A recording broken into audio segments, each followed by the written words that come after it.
Good morning and welcome all of you to Space. My name is Parisa Amiri and I am a Swedish journalist. I will be your hostess today throughout this whole program. Today we have gathered for the very urgent matter of children's and young people's safety but also well-being regarding a digital arena, a true necessity in today's society. And this project of Control Rights is an immensely important initiative that is from the Prince Carl Philip and Princess Sofia Foundation. So for this, we have gathered many stakeholders here today. We have prominent powers and voices within business, tech, academia, organizations to build new collaborations and possibly better solutions. And now, for the next point to commence, I wish that you all please rise in your seats and that you now join me in welcoming the founders of Prince Couples Foundation. Please welcome their Royal Highnesses, Prince Carl Philip and Princess Sofia.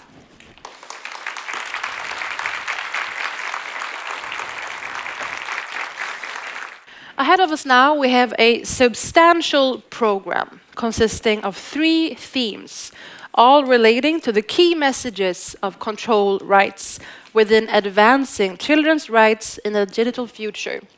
So we have safety by design. We're going to talk about the DSA and the AI Act. This is EU legislation. And we have resources here from Brussels, from the different affected corporations such as Microsoft, TikTok, Google, and much more. And with that, I think it's safe to say that we have our opening speech from one of our founders. So please join me in welcoming to the stage Her Royal Highness, Princess Sofia.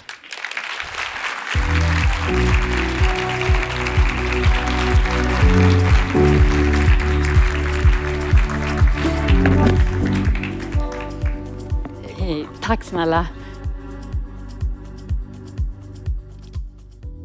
Minister, ladies and gentlemen, how can we make sure that children not only survive but thrive in a digital world? I know that many of us are asking ourselves that exact question. In a short period of time, a handful of platforms became very popular. And they grew to be enormous.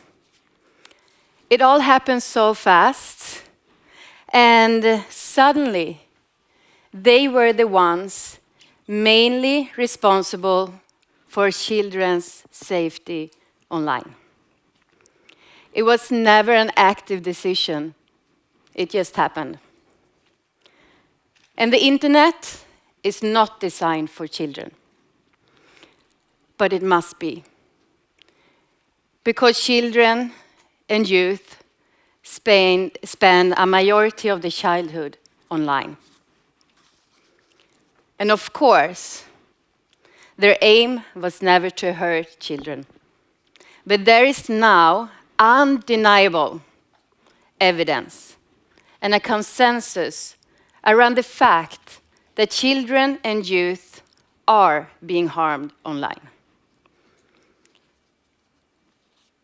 And they are being harmed at this minute all over the world. And we have put our future generation at risk by failing to provide them with basic safety online. And we need to find new ways in order to fix this. And I do believe that we can do that. When Prince Carl Philip and I founded our foundation, we did so based on a vision. That all children and young people should have the opportunity to be themselves. And in so many ways, the internet is an enabler of just that.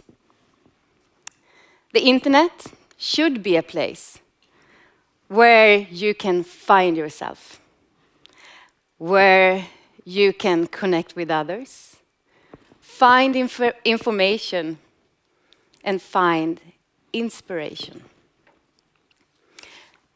And I love how internet is expanding my world and all the funny and silly things that makes me laugh. But we all need to step forward and realize that we rely on each other to solve this issue. And we need to show our weakness. And from that, we need to build trust. And we need to start to talk to each other. And with that, have one common goal in mind: to ensure safety and well-being for children online. So, let's start from that. Let this be the fuel to the change that we so desperately need. Let's make the future generation proud of us. Thank you.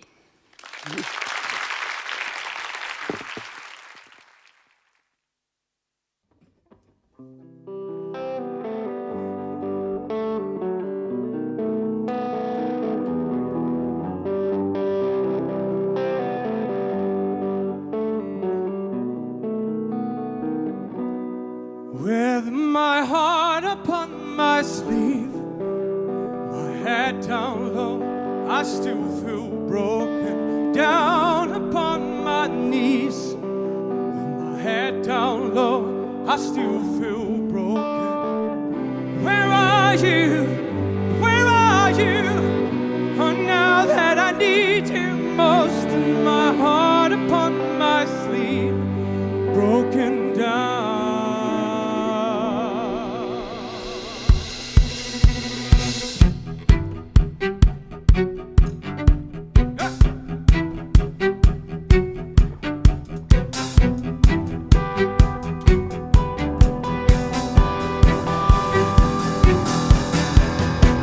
I'm just out on my luck, a bit taking me out of it. I guess I'm just out on my luck, a bit taking me out of it.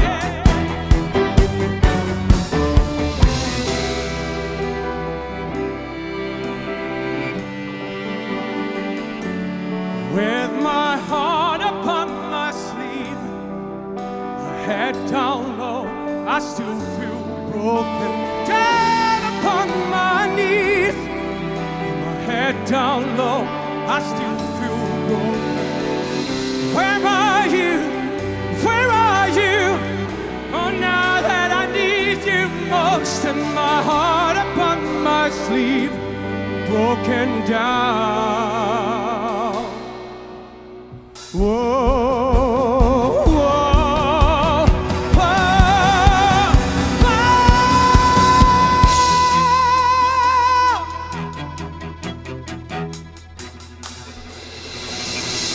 I can't go a single day without thinking of the words I say. I can't do a single thing without thinking of you. Thinking of you.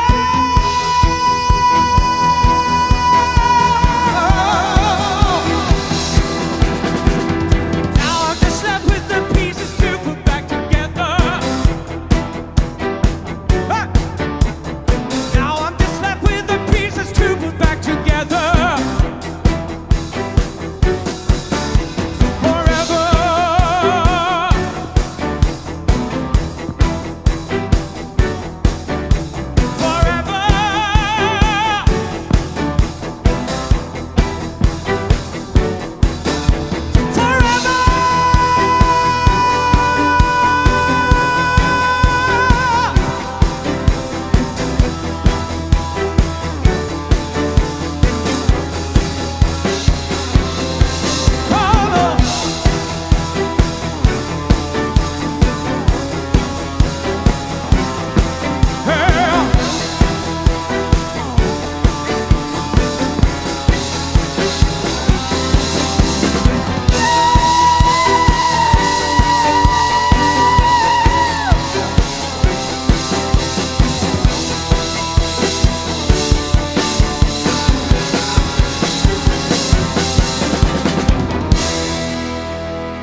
Thank you very much.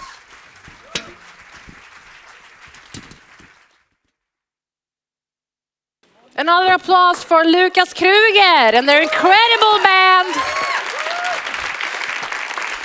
That is how Lukas starts every day like that, actually. Good morning is how he says it. We will see more of them later on today. And you may have noticed in the background the installation arts. We also may be taking part of later on outside. And we actually have the artist here with us. It is a Swedish artist, Jakob Fellender, here to tell us more about this. Please welcome Jakob Fellender. Hello. Thank you. Thank you. I saw you thought about jumping up. It's a risk. Very artist move of Yes. you. But this you just saw is actually something will take place outside. Can you tell us more about this installation? How did it come to be? Well, first of all, it's an honor to be part of this fantastic event, an important event. When we first started talking about this visual representation of the theme universe came up, because the universe is obviously something that is very vast and very big. And most of us, regardless of our faith, we believe that we have something larger and bigger loving and protecting us. And I think that we as adults need to be that larger and bigger and loving guiding principle in our children's lives on the internet. So that's where the universe theme came up. And other themes you wanted to channel throughout this piece? Well, the universe and the nebulosas are where stars are born, so that's a common theme. But inside this theme, you can have different topics. So when Lukas was singing and playing earlier, you also got a whiff of a scent. We have collaborated with a company called Nose Emotion Tech that can make AI sense out of visual interpretations. And you will feel more of that outside and also in the afternoon. Yes, as Jakob says, we will see more of this, the parallel universes, outside during the lunch in the Space Club, as it's called. Yep, there's some paintings outside, but there's also QR codes that you can scan, which will show quotes from children around the world that you can see only through your phone, which they're made by Oculabs, which is a augmented reality company, and that is a good augmented reality is a good representation of the parallel universe that our kids live in, that we don't see, but we need to be part of it. Very valid point. Thank you, Jakob Fellender. Thank you. And please take part of this installation later on outside. And with this, I'd like to present another key person for this day. It is the Secretary General of the Prince Couples Foundation. Please welcome Kim Waller. And let's clap for her all the way. You can do it. Get used to it. Hey, Kim. Good morning. Good morning. I wanted to go for the leap as well, but yes, someone has to. Someone. I know. Should I do it again? No. Someone will. But can you tell us more about why the Prince Couples Foundation initiated Control Rights? Because there are many initiatives. Yes, of course. So the Prince Couples Foundation has been working for children's safety online for almost a decade. And we could not live in a time where this is more urgent to tackle. And I mean, I got my heart almost jumping outside of my body during the Lukas song here. So I mean, I think everyone feels what I'm feeling. This is so urgent. We need to tackle this now. So the multidimensional and complexity of the character that it means to provide safety and well-being, that might paralyze us. But today, it's about turning words into action and to actually propel the change that we need. So we hope to serve as a unifying power. I mean, there's a lot of initiatives out there, but we want to give fuel and persistency. And I hope that we can do that today. So I would also like to take the opportunity to thank all of you for investing the time coming here. I would like also to extend an extra thank you to our enabling partners, Google, Tele2, Skandia Idéer för livet, Forte and Five Rights Foundation for making this day a reality. And also to Jakob Fellender and Ting Berling Foundation for adding arts and music to the experience today. Because we need to just show vulnerability and open our hearts. Truly, thank you, Kim. And many may understand, but what is the meaning of the name? How would you explain this choice? Yes, so I mean, the digital world is rapidly and constantly changing. There's only one way, and it's moving forward, right? So control rights is a play on words, and it's actually generated by ChatGPT. And like many of my works as well. Yeah, well, obviously by a very, very skillful prompter, right? So we're very grateful for that. But it actually mirrors the responsibility that we as humans have to make conscious choices. And I mean, we need to use our ability to make conscious choices right now. We need to press control on our fundamental rights, and especially children's rights, because we're losing out on generations, and we cannot afford that anymore. So very valid we need to be nodding even more, stronger. Yes. So there will be many learnings, many insights today, but what do you hope is the key takeaway for everyone here in the audience when they leave today? Well, I hope that everyone leaves with an even stronger commitment for children's rights online, and reminding ourselves that action speaks louder than words. So let that sink in. Action speaks louder than words. This is a conference. We're going to talk a lot, out loud, but we really need to start doing stuff. So we have built this conference on what we call the 3 C's. You will see that messaging targeting you everywhere, hopefully. We have communicate, collaborate, and connect. And that's what we really want you to take from here. So I think there's no other way to end it rather than what Princess Sofia said in her ending. Let's make the future generations proud of us. Because we are doing this now. We have to rise to the occasion. Yes. Thank you so much, Kim Waller. What a great start to this. Thank you so much. And now it is high time to start the first theme, which is safety by design. The UN Convention on the Rights of the Child firmly confirms that children's rights exist in the digital world, there I have it.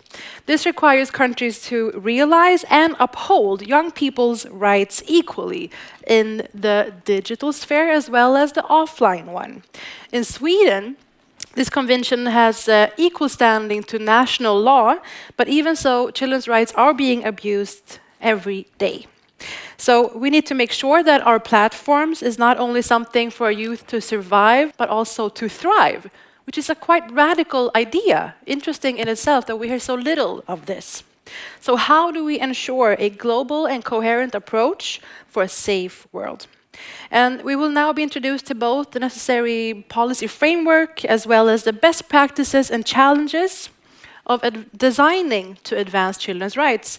And first we have a keynote. With us today we have the leading voice on children's rights in this environment. She is an advisor to the Institute for Ethics in AI at the University of Oxford. She is the commissioner of the United Nations Broadband Commission. She is the founder and chair of Five Rights Foundation. Please join me after these long titles. Baroness Beeben Kidron, welcome.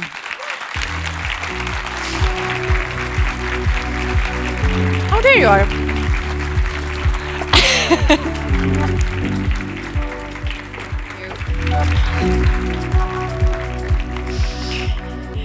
Thank you so much. And I was sitting there while Lucas was singing and thinking, I think that if the House of Lords had that every morning, it would not have taken us 7 years to pass legislation.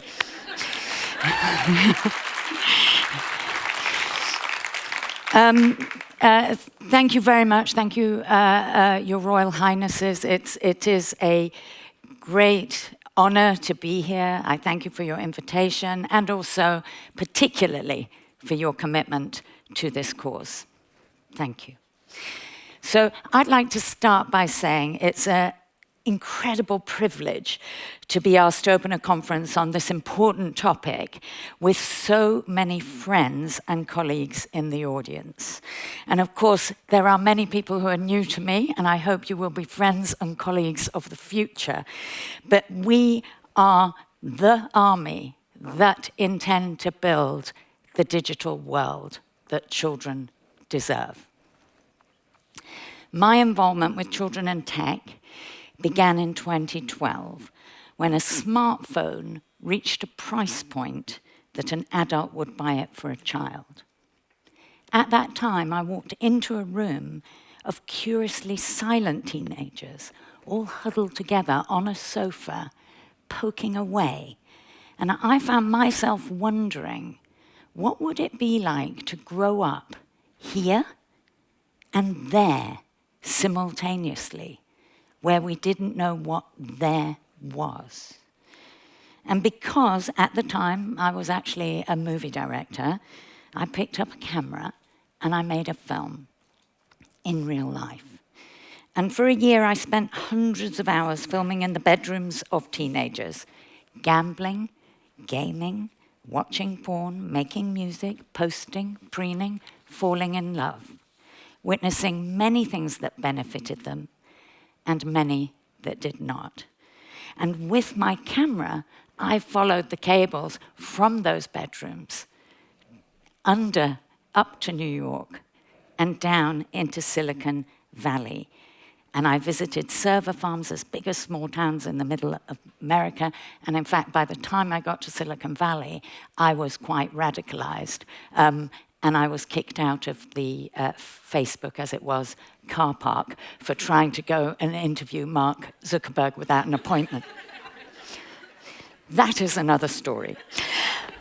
Across America, I interviewed tech leaders, commentators who universally valorized the democratizing nature of the digital world, characterizing their open systems as a battle against gatekeepers, including one founding father of the internet who explained the utopian vision of the digital world was that all users would be equal.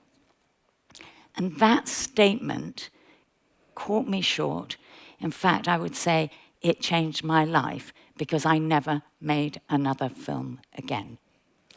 It seemed to me that this utopian vision was based on a category error, because however good it sounds at first, if you treat everyone equally, then de facto you treat a child as if they were an adult. And a child is a child until they reach maturity, not until the moment they reach for a smartphone. That was the moment that I understood that the problems beginning to emerge in the bedrooms and lives of the children that I was been filming were a direct result of them being treated as adult, before they have the skills, before they have the experience, and before they have the development capacity to make the adult judgments and choices being demanded of them. And that realization has been at the heart of the journey I've been on. My journey includes supporting the United Nations Committee on the Rights of the Child to set out how children's rights, codified in the Convention, should be manifest online. The resulting general comment, number 25, offers a framework for states to understand and act, that word, Kim, act, to ensure that where childhood and tech intersect, children are afforded the full gamut of their rights. It serves as a crucial reminder that children have the right to participate as well as the right to be protected. And I'm pretty sure that my friend and colleague, Professor Sonia Livingston, who led the drafting work on General Comment 25, will say more when she speaks later. But a drumbeat through the general comment is the voice of children who desire to be participants and increasingly, I would argue, need to be participants as the digital world becomes an integral part of education, social, familial, entertainment, health, and civic life. A 21st century child in a connected community will simply not distinguish between digital and analog, but experience it as their life. Which is why it is dangerous to fall into the narrative of banning and blocking as the only alternative to the status quo in which children are treated without respect of their development age or their rights. General Comment 25, drafted with the support of nearly 1,000 children in 28 countries, is on the one hand the most comprehensive framework of how the digital world should consider children, and on the other, a challenge to states who have responsibilities to children and a business sector characterized by the mantra, move fast and break things, even when the things they are breaking are our children. My journey also includes introducing into law the age-appropriate design codes, a statutory data protection code grounded in GDPR that manifests a higher bar of privacy for any person under the age of 18.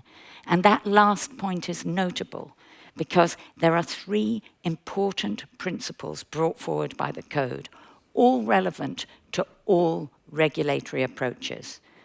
Number 1, it was applicable to all services likely to be accessed, rather than simply sites directed at children, ending the bizarre cheat in which Sesame Street or the BBC were in scope of regulation, while Instagram could claim not to be directed at children.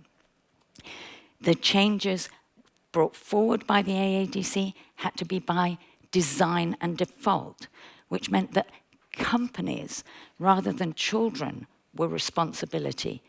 had the responsibility for safety.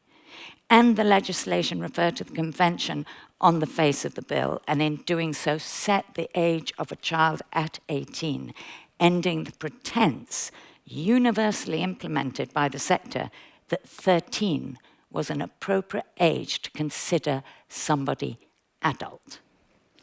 The age-appropriate design code prompted a radical change to many digital products, such as introduction of Safe Search as a default by Google, disabling adult users' private messaging children on TikTok and Instagram, preventing adult apps from appearing in the Play Store to under 18s, stopping notifications through the night on TikTok at 9 p.m. For 15-year-olds and under, 10 p.m. for 17-year-olds and under, proving that when companies want to distinguish between ages, they can. It also shifted privacy settings to high by default for all services likely to be accessed by children, which impacted on hundreds and hundreds of companies. And since its inception, it has been a model for regulation and legislation across the globe, from Indonesia to California, Ireland to Argentina. And its 3 principles of age of 18, by design approaches, and regulation that applies to the places where children actually are, not where you would like them to be, have been mirrored in other legislation, including the UK's Online Safety Act, to which I'll return in a moment. Part of my journey was to create tools and policy for safety by design. And here, I really wish to be clear.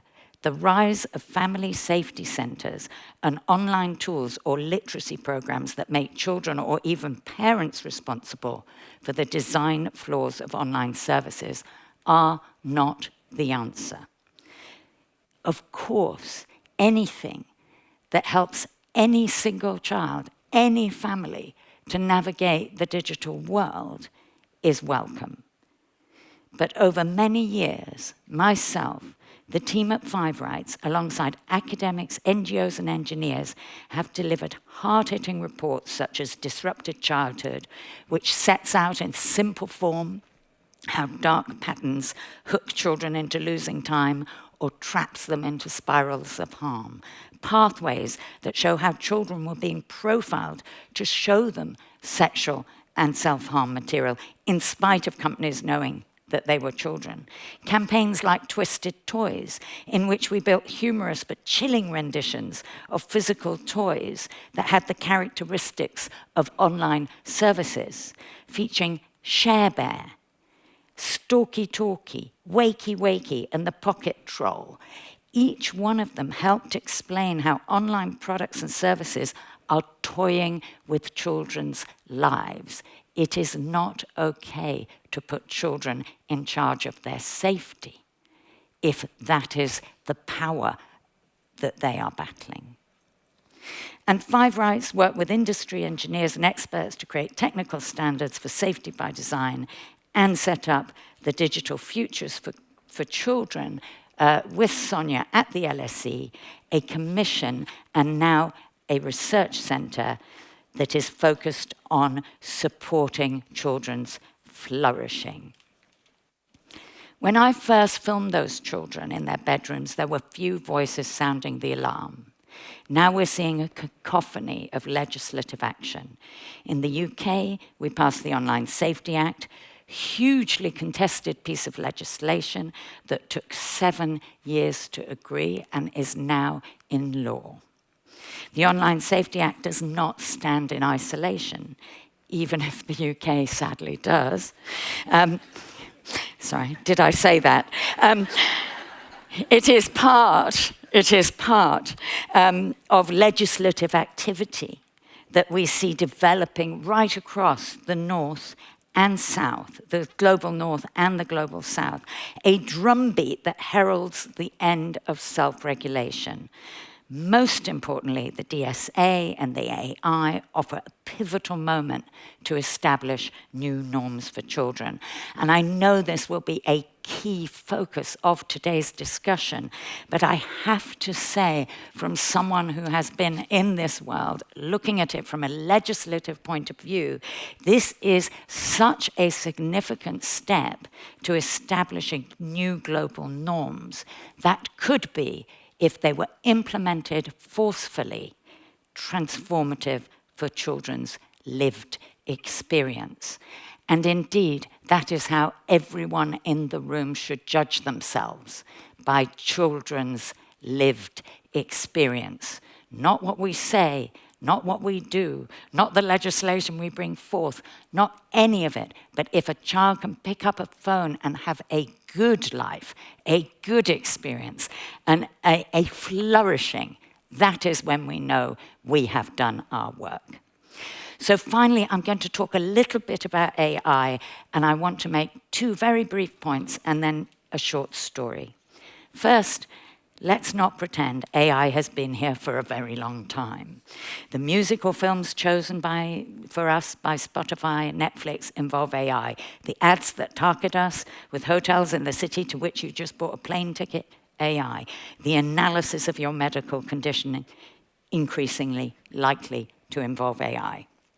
What we are witnessing, however, is the rapid rise of computational power, and with it, a concentration of power in ever fewer private hands. So our question should not be AI good or bad, it is both. Yeah? Who sets the rules, and how will this power be directed and operated?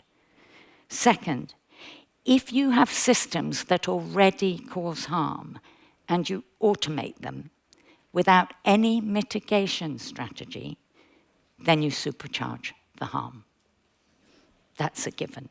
So safety by design is not a tool relevant only to the companies and products that have dominated our concerns for the last couple of decades, notably social media and gaming.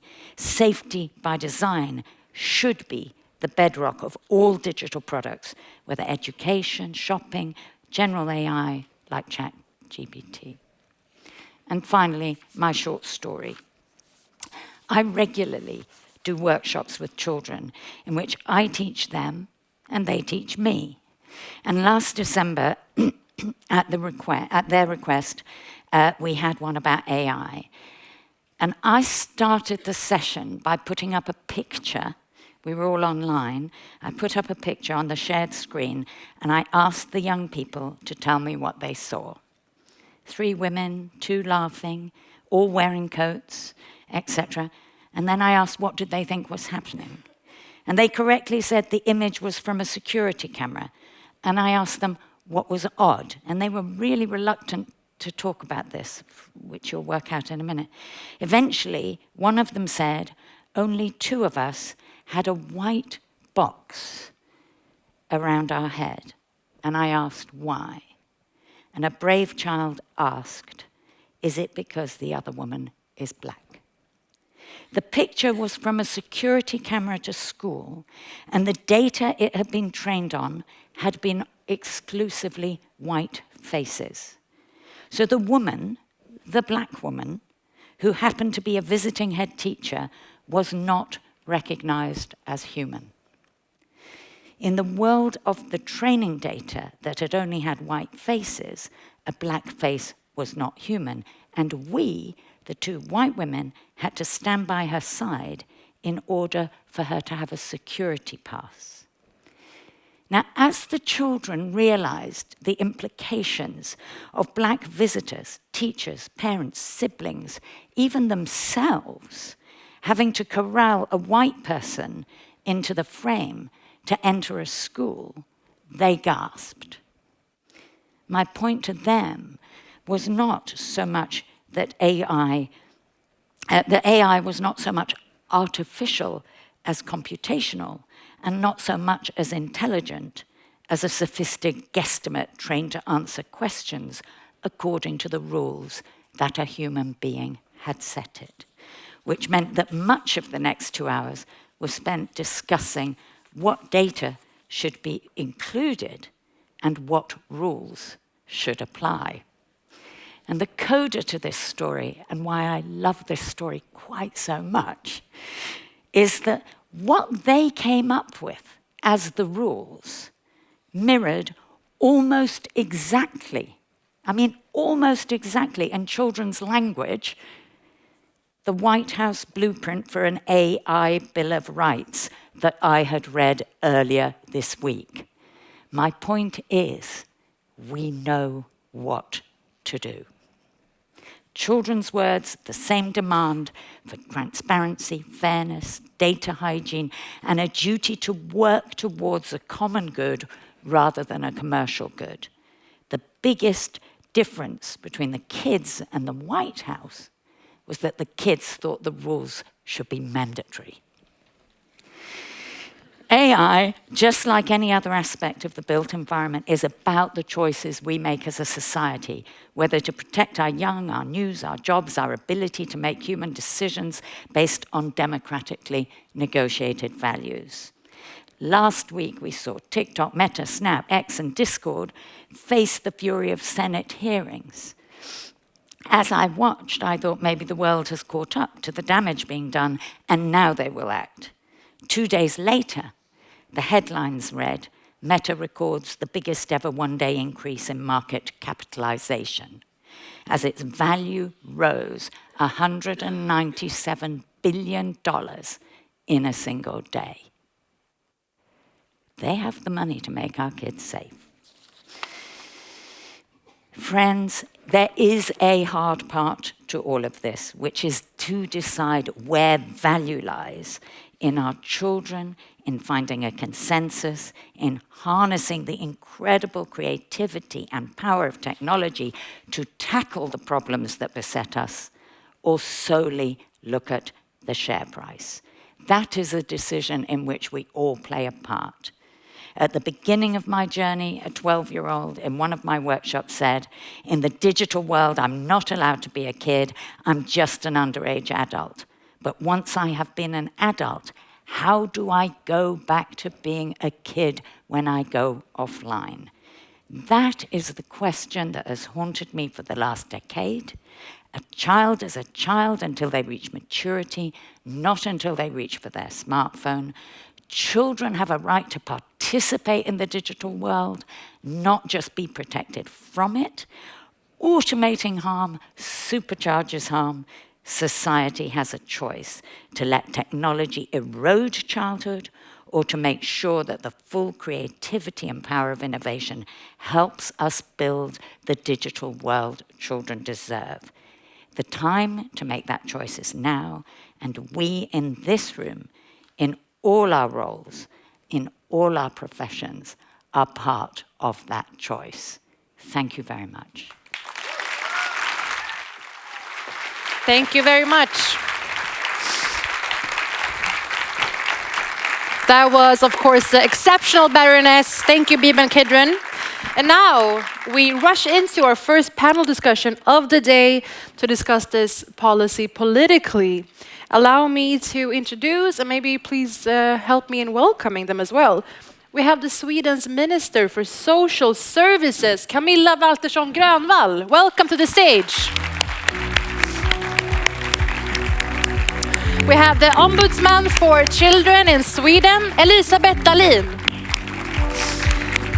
And we have the European Parliament member and co-chair of the Parliament's Intergroup of Children's Rights, David Lega, is here with us today, from the Christian Democrats of Sweden.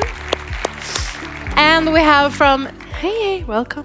And we have from Digital Futures for Children Center at London School of Economics, Professor Sonja Livingstone. Our first exemplary panel. So now we're joined by David Lega and Sonja Livingstone. Thank you. I sneaked in a coffee, that's right. Good to meet you. Have a seat. So there were many themes now mentioned by Baroness. We want to, of course, take all of them at once. I think we should start with each one of you to get your perspective at the beginning. Sonja Livingstone, Professor, you've conducted extensive research, of course, in this topic. Since the inception of the Convention of the Children's Rights of the Child, after now we call it Convention, how has the digital age transformed the rights of children? Well, it's a really, really crucial question, and I'm delighted so many people are here to discuss this. Yeah. What is so important about the Convention on the Rights of the Child is that it's every aspect of children's lives are affected. So I know we're here to discuss safety, but safety really depends on privacy, which is another crucial right, and privacy matters so much, it underpins so much of digital because it's everything about data, and data affects well-being, development, health, you name it. So many aspects of children's rights are now being transformed, not just because of the device in their hand, but because of the entire commercial ecosystem that sits behind that device and kind of fuels the opportunities, but also the risks. And what immediate attention would be, what emerging issues would need that attention? Well, I think it is just astonishing, really, that society, if we step back from the digital and think our schools, our homes, our health systems, our workplaces, everything has moved onto the digital platforms. Everything, therefore, has moved from what was once private or domestic or invisible in the street onto a platform where everything is tracked, everything is monetized, everything's datafied. So the platforms have this just kind of astonishing power, as it were, to kind of move our lives into a commercial space. And children are simultaneously invisible there. As Baroness Kidron said, they are invisible because no one knows they are a child, and yet at the same time, they are, very precisely targeted. Their data is collected. They are tracked. They are offered personalized services. If they are vulnerable, they might be offered a personalized service which is harmful to them in ways that are pretty unaccountable to those of us outside with their best interests at heart. So a commercial aspect, harmful content, tracking right. at children. And from your perspective, what are some of the key elements that actually constitute safety by design? So we need to keep the whole ecosystem in mind. I think we often rightly call for better safety and privacy on the device, and this is really vital. But what is perhaps less exciting, but just so fundamental, is the regulation, the practices, the standards and codes that kind of manage what happens on the device and how that device connects children to the world. So one of the things that I learned drafting General Comment 25 with others is, yes, we need to think about safety, but all the rights are interlinked. All the rights are, you can't have, there's no point in safety if you don't have expression. You can't have expression without safety and without privacy. All of this together constitutes well-being. And yes, and there are a whole set of measures. I mean, one might be budgets. We might ask companies and organizations, what budget have they put behind safety by design, behind, I would say, child rights by design. I was going to wave my little report. We've been working in the Digital Futures for Children on the idea of really it is all children's rights. They have to be designed into that digital world and monitored, independently evaluated. You know, we have to know that the efforts we make here and after today are really effective. So regulatory devices and independent assessments going further. And we also have with us, as I said, the Minister for Social Services in Sweden, which is also the Minister for Children's Rights, actually, Camilla. How do you prioritize regarding children's safety and well-being online, and what are some of the challenges you are facing? Well, the daily lives of children and young people increasingly take place in digital environments. It is therefore of utmost importance that their rights are safeguarded there, just in the physical world, of course. And as Minister for Social Services, with the responsibility for the government's policy on the rights of the child, issues related to the promotion of children's rights and the work against violence against children are highly important issues for me. We must protect children from all forms of violence, including violence that is perpetrated online. In recent years, several initiatives have been taken to map violence against children and strengthen the protection of children in digital environments. Unfortunately, several surveys show that many children in Sweden have experience of being exposed to violence in the form of abuse and bullying, both in the physical and the virtual world. Too little has been done to reverse the negative trend. Children are individuals with their own rights, and a child rights perspective must be embedded in all activities that concern children. We need a broad, cross-sectoral system for child protection throughout society. So, as I said, Sweden has agreed on aligning themselves to this convention as equal law. So, what specific measures has been taken in this context, Minister? Well, to strengthen and support the protection and support for children and young people who are exposed to violence, the government is taking initiatives in several different areas. When addressing these issues, I believe that it's important to ensure efforts that, on one hand, empower and encourage children on their online activities, and on the other hand, ensure that proper preventive and regulatory measures are in place. So measures need to target both users and providers of online services. The internet is by default an international environment. This is, of course, extraordinary and entails many opportunities for our younger generations to be a part of a community that stretches across the globe and learn from one another. According to the UN Convention on the Rights of the Child, the best interest of the child must be a primary consideration in all actions concerning of all children. So the CRC, which has a status of Swedish law, entails a clearer obligation on courts and legal practitioners to apply the rights that follow from the CRC in deliberations and assessments that are part of decision-making processes in cases and matters concerning children.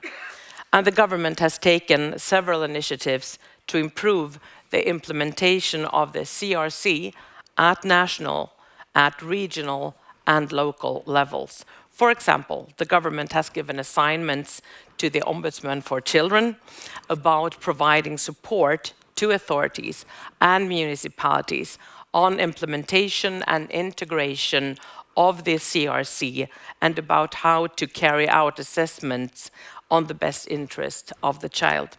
Also, the government has developed a guidance aimed to support law enforcement professionals and decision makers about how the CRC could be interpreted and applied.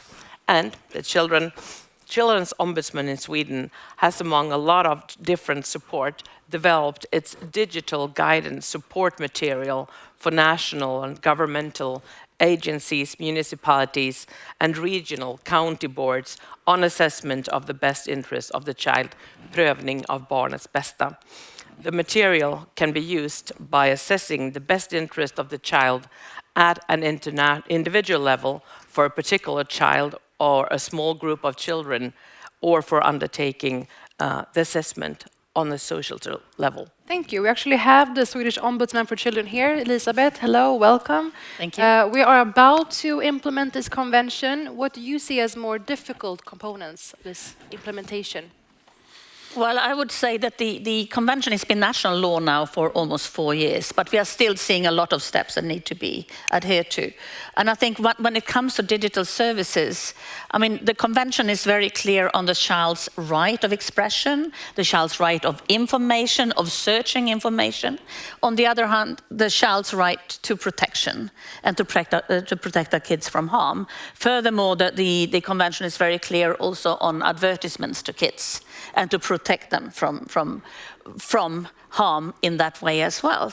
Now that duality of the convention, it's not very easy. And I think some things can be done legally, with a legal framework, with instructions, etc. Some things also I think the service providers need to do. And 4 years back, we together with 2 other government agencies saw this challenge as the convention was becoming national law. And we voluntarily, without even asking the government for money, said, let's do it. And we developed guidelines for the service providers of including the CRC in their services, and also in respect to the GDPR. We did a first draft and we gave it to more than 50 service providers, including the very big ones, down to very small ones. And the response was fantastic. They were very critical to parts of it, which was very beneficial for our work.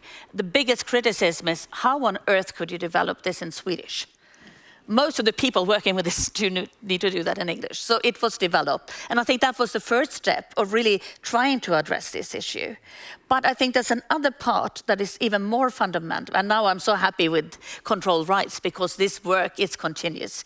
But one thing we have to know, things move very swiftly. Kids move swiftly between different platforms. The service providers develop new products. And with a legal framework, we can come a certain way. But as developments go so fast, the legal system will be behind. And that's where I think we come to another important part of the convention, namely the child's right of participation and to be heard. And I think there's an immense opportunity for the service providers to listen to children, because we know that kids will find new loopholes. They will find new fears. And this is not a one-of-a-kind of child participation. It needs to be continuous. And I think it has 2 parts.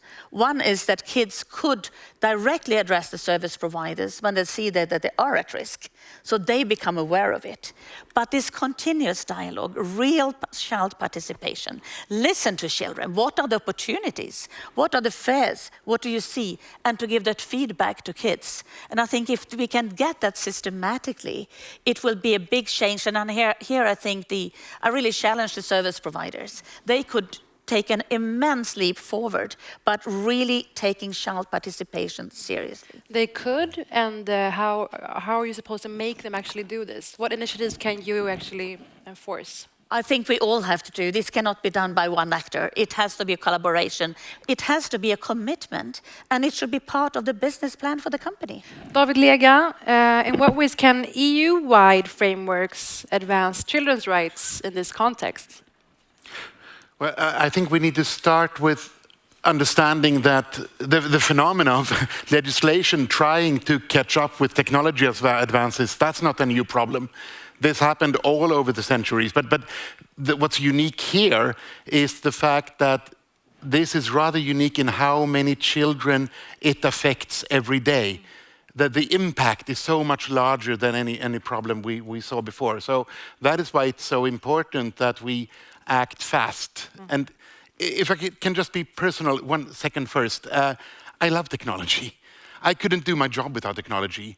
Since I cannot use my hands, I use technology every day, and I absolutely love my new Meta Ray-Ban sunglasses because for the first time I can take a photo of my wife and daughter going in the park without having an assistant having to take the photo for me. So I love technology, and at the same time I'm terrified what will happen with every image taken by everyone wearing these sunglasses if we don't educate them, if we don't talk about values at the same time. So legislation, yes, it's extremely important, but it's never only about legislation, and that's why I was so impressed by the 3 C's that we put up for this conference, where collaboration, I think, is the key. That we need to do this together. I mean, naturally with businesses, enterprises, politics, academia, but we cannot forget the general public. They have to be in there. How do we get this conversation outside preaching to the choir? How do we reach out of it? That's the key, which we need to address, I think. But don't you think there needs to be clear incentives? I asked you about EU-wide frameworks. Are there any clear incentives? But I think that the incentives are there, but we also need to understand that we need to construct good and reasonable playing fields for everyone, and to understand that we need a 5 or 10-year game plan for everyone to make sure that everyone will follow the same. Because I mean, there are many good-hearted values here, but I want to ask Professor Sonia Livingstone, do you have any first reactions to these different speakers? Absolutely. Well, let me pick up on first on the question of child participation and listening to children. I often think adults don't know what they don't know about children's perspectives, and that's hard for us, but we have to figure it out, and the best way is by talking to children. If you ask children what is it the adults are not getting about the digital world, actually they have a lot to say. They're very clear. We don't understand where their pleasures lie. We don't understand, so we just say, turn it off, you've been using it for an hour. We don't understand the game is about to come to its big conclusion. We say, why are you on the phone? You should be out with other people. They say, but I'm with my friends on the phone. We don't understand the sociability that produces. But I think we also sometimes do them a disservice in not understanding their kind of critical awareness. So we say, you have no privacy, you're giving everything away. But when I talk to, and I do research with children and young people, what comes through from them is such a kind of fatalism that there is anything they can do. Who is listening if they make a complaint? How do they get an image taken down? How do they stop something going viral when it's out of their control and it's harmful? They don't feel that they don't feel that they know where to go in government. They don't know where to go with their companies. Their schools are struggling with this. I think there are many well-meaning adults who just don't know the answers either. But I do see children having a lot of conversations about, I've heard them talking about how the algorithms work. They are fascinated by the kind of, they think they can game the algorithms. Sometimes they can. Sometimes they can find a workaround. Sometimes they can't. And the research I did recently with children with mental health problems, and they are particularly targeted by algorithms in quite pernicious ways. And they try to find a way around, and they try to support each other, but they feel it's kind of young people on their own, sort of without a place to go. So we need to be much more child-facing, much more responsive. We need to build Remedy much more into the kind of systems and regulation that we are developing. Yes, have we been too naive about the business interests at hand? You said the kids are invisible, but they are still being specifically tracked. Right. How does that compute? Right. Well, they are invisible when it comes to the regulation roundtables. Where were they when we wrote the GDPR? Which says so astonishingly little about children, even though they care very much about their privacy and the business model. Perhaps they are too invisible to the regulators, but very visible to the companies, but not marked as such. As great commercial potential, yeah. They are, We have the minister here. I just want to pick that up on privacy rights. How are they to be safeguarded in this era? Well, I would love to elaborate a little bit on what the government is doing according to the national policy and so on, to prevent this. Well, the Swedish agency for the media is especially tasked to empower children and young people as conscious media users and to protect children from harmful media influencers. And this agency produces information and pedagogical material to be used by parents, to be used by educators, and people who meet children and youth in their profession. So they also publish reports and other material on developments on the media effects, and the media situation of children and young people. So since January the 1st this year, the agency also have a permanent task to promote media and information literacy and to coordinate the national work. Media and information literacy is not only about understanding source criticism, but also about source trust. Yes. To be able to identify and rely on trustworthy sources in order to understand and resist potential attempts of manipulation. And David Lega, I asked you EU-wide frameworks that are in place, that are to be in place. How are they going to safeguard children's rights? What can be done there, you think? Well, the most important thing is that when we do this on a European level, we have 27 member states with us at the same time. And that's where we make a difference, because then the companies and everyone else has to adapt to what we do.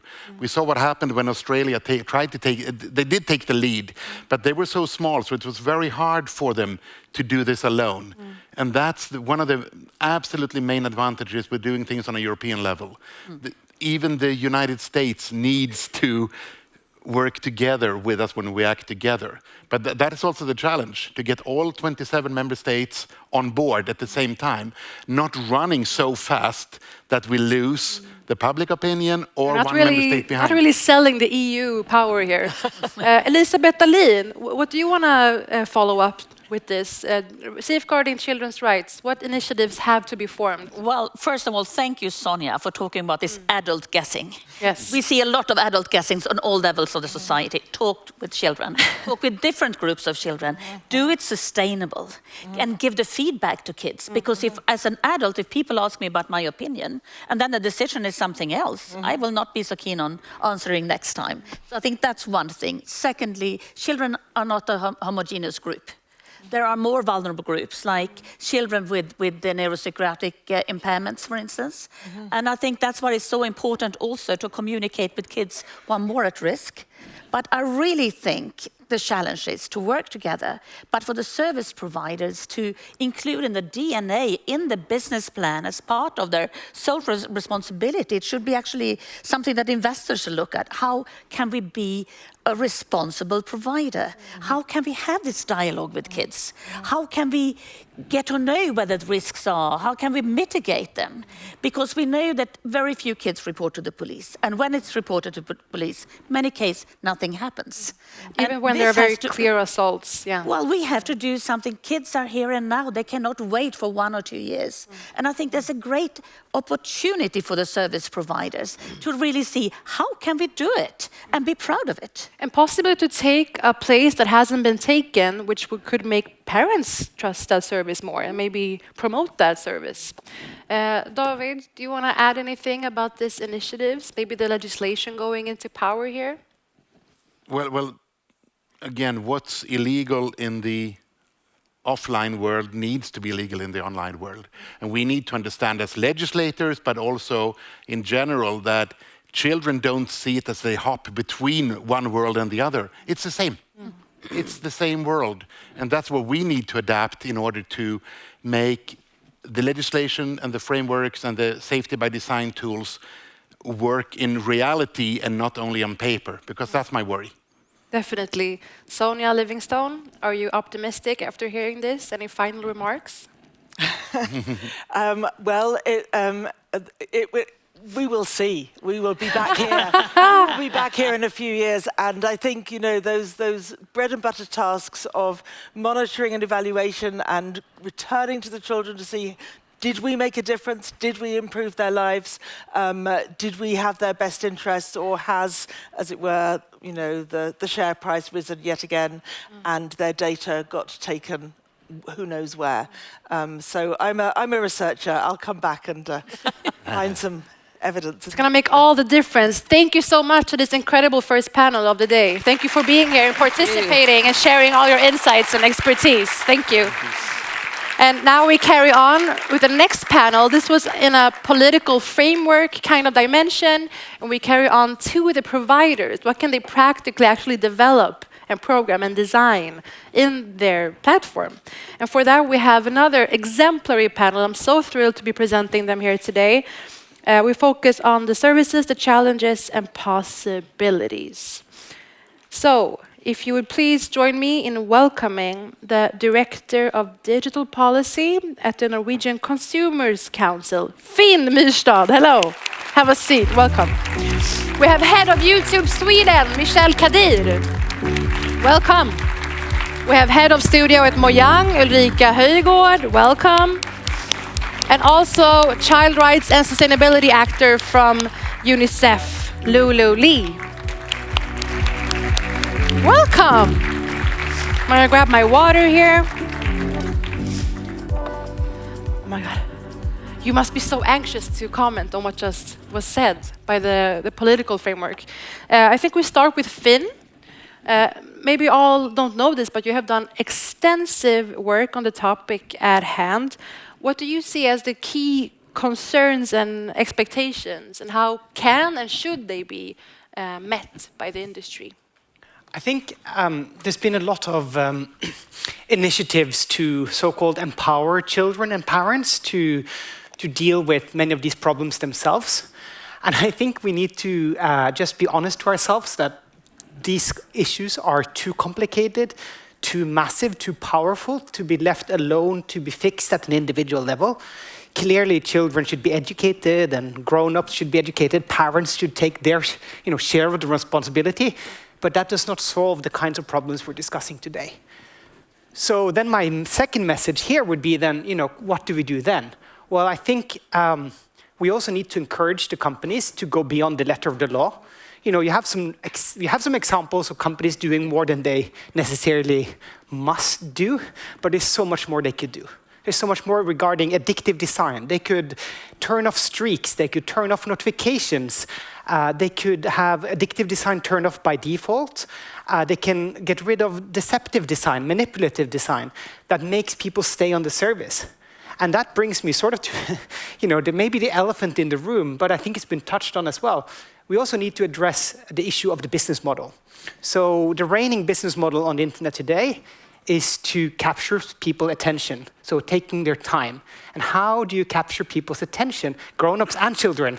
You show them more so-called engaging content. And why do you do this? Both to have them on the service so that you can show them more ads or make them spend money. So it's time and money. And how do you create this very potent mix? You need their data. So that is the triangle that we actually do need to break. And I don't think, now we've had the internet for 20 years more, I don't think that companies will do this alone, with all due respect, you know. And also companies want a level playing field. So unless we actually regulate better, the companies will always be afraid of being the first mover, even though I do really encourage them. So I think those 3 points are like the key challenges that we need to deal with. To the point, Finn Myrstad, thank you. A little clap for that to sink in. Michelle, Kadir, you represent, of course, one of the most popular digital services for children, YouTube. What measures does YouTube already have in place to protect children from harmful content and to ensure that their rights are respected? Yes, thank you. So protecting children and teenagers on our platform is, I would say, vital. And it's vital to how we design the products that we have. We have a separation between our product for children, our product for teenagers, and then also product for adults. It's a separation also in what type of controls that are set by default. Like you were mentioning, for instance, we do put in bedtime reminders, we remove autoplay, we disable comments if you're a teenager. But then it's also, how do we make sure that teenagers that are not children actually also thrive because they learn and they find their sense of belonging? I want to talk about something that we rolled out just a couple of months ago on how we can help teenagers that face, for instance, content around eating disorders, and how we've worked with experts on removing those type of content, but also removing content that could be a trigger for those that are on the verge of having an eating disorder. So it's also very important to talk about the content and how we actually remove that type of content for children. So I would say that this is something that we work on constantly, and it's very, very important in the work that we do. And the second part was rights respected. Finn mentioned the business model and data, for instance. What are your measures in place?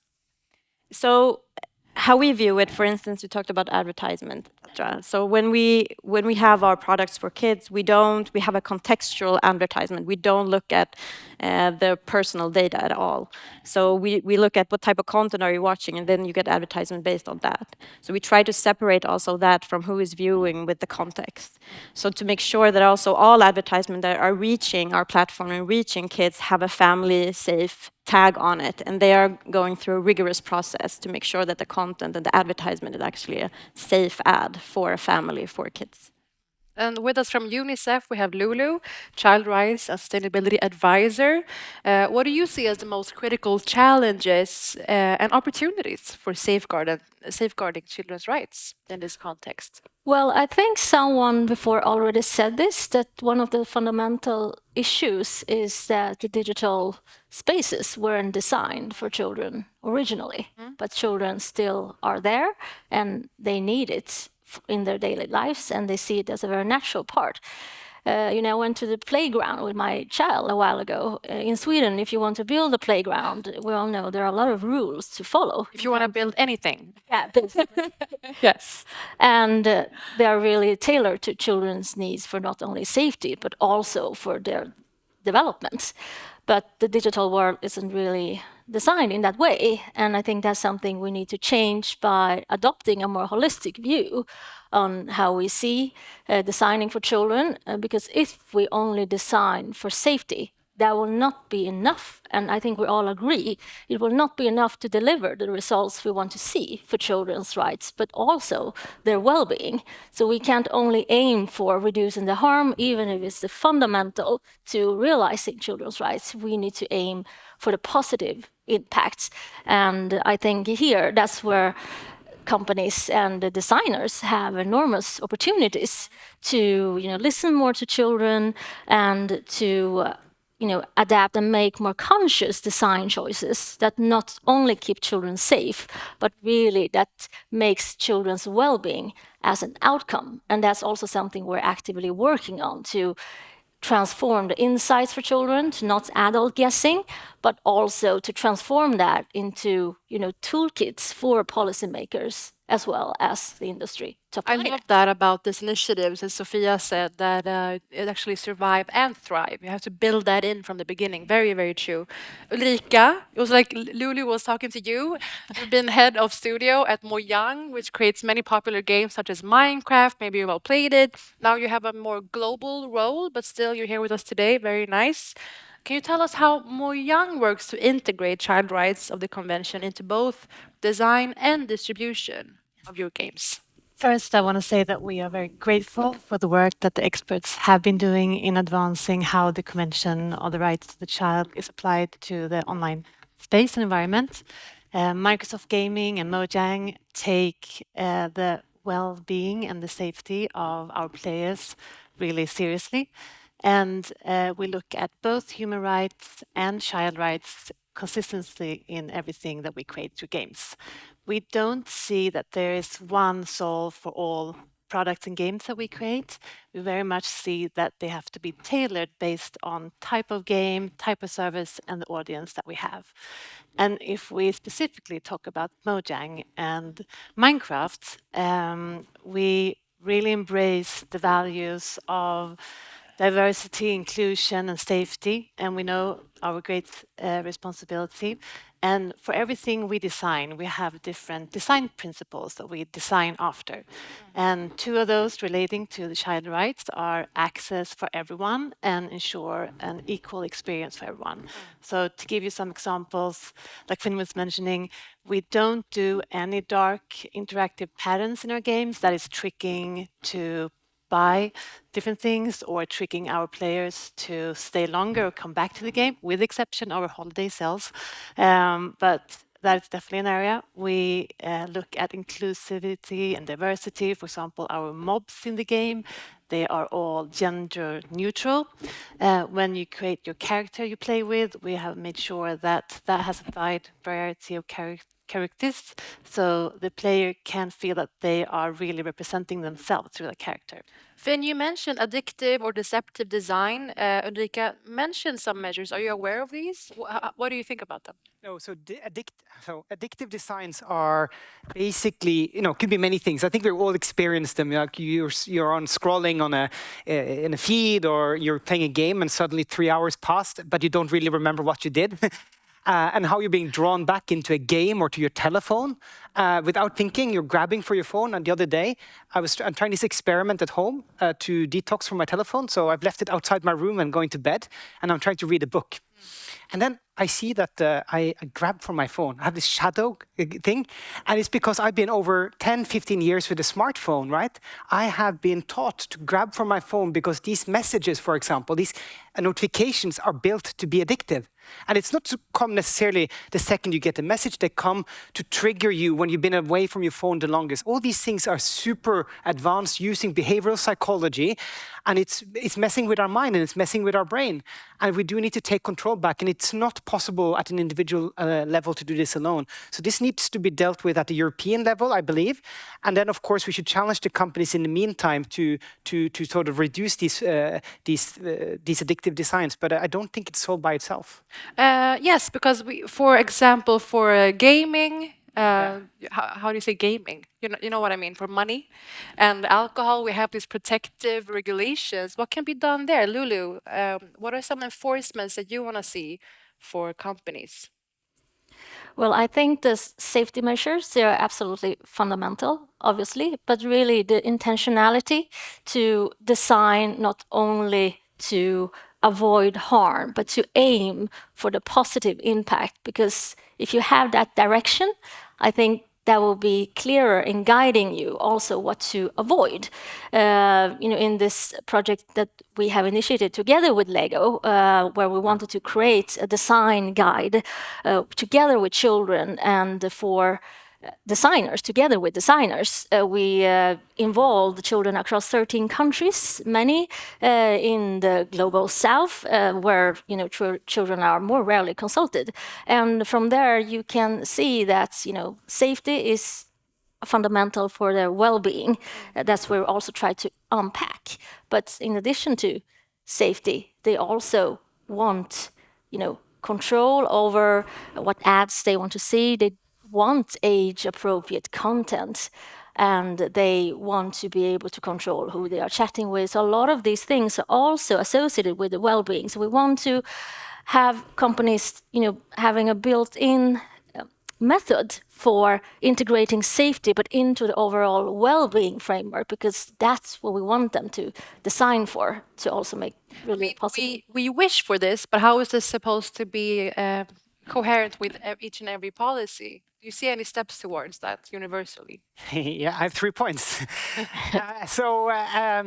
No, I think we have to obviously attack this from many levels, and I do think we have lots of laws, and I'm very glad the minister is here today, because there are things we can do. We have laws in place already, right?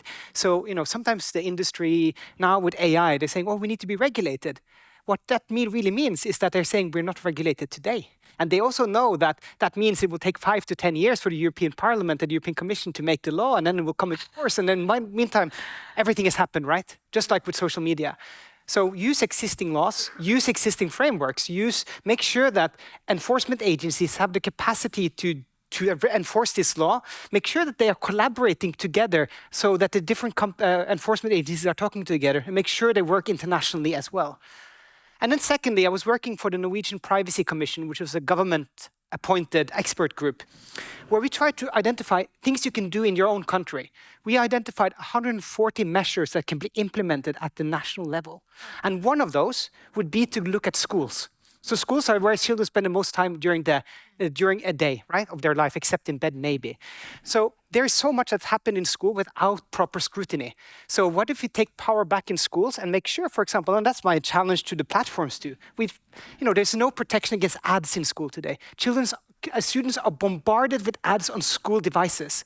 They're not protected against tracking, and also they have access to all of the internet, except if there are instances where they put in filters. So those are things we can do now. And then, of course, I think internationally we need to work, so that's my third point. Internationally, we need to work for a ban on addictive design and look at more how to regulate dark patterns, and also force companies to be much more transparent than they are today. Excellent. And yes, of course. And we have the head of YouTube of Sweden, and some have mentioned inclusivity, accessibility, global south, and also is the factor of different socioeconomic backgrounds and what that adds to this. Maybe parents can't be as present. How do you take in these aspects? Yeah, so important question. And I think that how we look at this, and especially with AI and Gen AI that is coming up, how that is an equalizer for so many youths out there that might not have the best schools, that might not have parents at home that are there and actually can help them, and how then platforms like YouTube is a tool for learning, how the new tools that we are experimenting with, like for instance, create your video background with just a text prompt instead of having that expensive design program on your computer that not many kids have, how that's an equalizer for talent, creativity, and how that can progress you in learning. And that's kind of how we view the schools and also the platforms, and how that can elevate kids that don't have the same opportunities. And at Mojang, how do you see this aspect of different socioeconomic backgrounds and how you play in that to the design? Again, when we look at the design, we want to make sure that Minecraft is accessible by everyone, and that is an inclusive, that everyone should be able to play Minecraft. So how do we make it easy acceptable? How do we make sure that we set design, interaction, and inclusiveness principles in everything we do? And through Xbox and gaming, we have interactive and inclusive workshops where the mission is to how do we ensure we have these inclusive guidelines and principles in everything we do. And that is looking through the lens of all types of people and to understand their way of feeling excluded and learn from their behavior. So we can take those learnings and incorporate that. I mentioned it also plays into this part of more speaking about parental guidance, empowering parents to be a part of it. And I mean, this is where those issues meet. Not all have the same ability to be present as parents. How do you see that parental guidance? No, for sure. I think, so if I give you a concrete example. So finally, in Norway now, Apple is rolling out this filter that they can use on the school iPad, so actual iPads in school. And this filter is like great in the school, but then they leave it up to the parents to configure this filter at home because they take the devices home with them, right? And that's and of course uptake is like 10 parents of about 500 students have done this. So it says to me this is not working. And why is it not working? One, it's complicated. Two, you have to have like a computer engineering degree to understand how it works. And three, you're busy raising your children and going to work or finding job or studying, right? So you should turn this around. This filter should be on by default so that people don't have to do this, right? Yeah. Thank you. That's exactly what we have. Yeah. Yeah. Well, I can talk about Chromebooks in school, actually. So I would urge you Google into doing the same because we've rolled out Chromebooks in schools now, and it's actually been, without these protections in place. So I really encourage Google to do this the same way that that Apple has done. At least it might be different in Sweden, but definitely not happening in Norway at the moment. For YouTube, we age gate. Like if you're under 18, between 13 and 18, all different features like bedtime reminders, autoplay, all of that, like even live chat and comments, all of it is disabled. So we have that as a default. Just because, yes, parental control are great, but as you say, all parents are not as present. So therefore, we have made that decision because it's important. They're very clear targets here. I'm curious, Michelle, on creating safe spaces for children without compromising freedom of speech. That will obviously be a very clear path breaker. How can companies such as YouTube implement effective content moderation strategies? What are some opportunities and challenges within that? So we take that very seriously. As we moderate our content, we also moderate our comments. So we have machine learning that automatically detect if it's harmful language, if it's a tonality that is not appropriate. 6% of everything we remove instantly without it even being up is for child safety reasons, comments that are not okay. So this is something that we work on constantly. So we have the machine learnings, but we also have 20,000 people working day and night to make sure that the platform is safe. So it's something that we really put a lot of effort into. And Finn or Lulu, do you have any reactions to this effort? To the moderation? Yes, first the balance of freedom of speech versus securing spaces from harmful content. Well, I think the whole is really about optimizing the positive effects without, really compromising the risks. And I think in terms of moderation, there can be different harmful content or, misinformation and so on. So we also need to, involve the children to understand how they experience in order to really find the right measures, but also to empower them to, in terms of, detect when and information isn't accurate or to... I mean, there are many adults that can't even see, the devices that are supposed to help with this information and stuff. How are children supposed to do that? Finn, how do you feel? I think content moderation is an important topic, right? And also, I would love to see more resources being put into that. But we also do need to look at algorithmic amplification. So the algorithms that in the first place drive a lot of this rage or this anger, this content that is bad. And I sometimes compare it to like food safety, right? Now we have food safety laws, and we can send the food authorities into the factory and see how the sausage is made, right? And you go to the store, there are food safety standards, all that, and you can buy the food and you're reasonably safe. We don't have that we don't have that really today. So we need to, even though there are great initiatives, and that's going to be discussed in the panels coming with from the European Union, I don't know if it's enough. So I think we also now need to look at how can we further ensure that we can keep the companies accountable and regulate the algorithmic amplifications of the platforms, whether it's YouTube or TikTok, who's talking later, because they're not able to today to protect children and youth and grown-ups from a lot of the content that is going viral today. So we do need to keep working on that. And then maybe we would even have less content moderation because the content wouldn't be so enraging. Yeah. Can I just chime in on that algorithm thing to really... So you all just live it up. Yeah, like really urge the companies to adopt algorithms, especially for young people, that direct them more towards, positive and sort of content that enable positive social connection and meaningful ones and broad perspectives, rather than those really emotional driven, like viral content whose only purpose is to maximize the engagement at the cost of many other things. So I think that's something that companies really can work more on to find better models. Michelle Kadir. Yeah, so two things. So for children and for kids, we have an app. It's called YouTube Kids, where you can definitely, completely decide what type of content you want your kids to see. You can gate it on age. If you're 4 to 5, 7 to 8, or 9 to 10, you can also decide exactly what channels. You can remove search. So all of that is really not into play when it comes to an algorithm. But let's speak about algorithm when it comes to, for instance, teenagers and adults. So what YouTube does is we make sure that we have something in our algorithm that broadens the perspective, because we don't want to create bubbles. So we use that in the algorithms that we're working on, all the engineers on it. We make sure that you are not in a bubble, you actually have content that broadens your perspective, because we do see this as something that we don't want to support. We want people to have all perspectives. And this is why YouTube is, I would say, a place where you actually see many people's different voices. And it's also core to our mission. We want to give everyone a voice, and we want our viewers to see it as well. So it's a combination of responsibility, regulatory framework, etc. Any conclusionary remarks from anyone? Are you happy?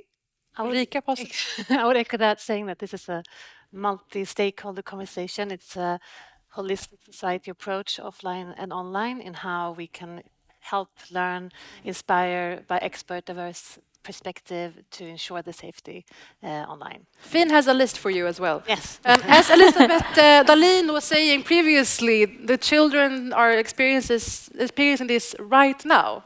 So not in 5 to 10 years, when David and his colleagues have worked it out at EU level.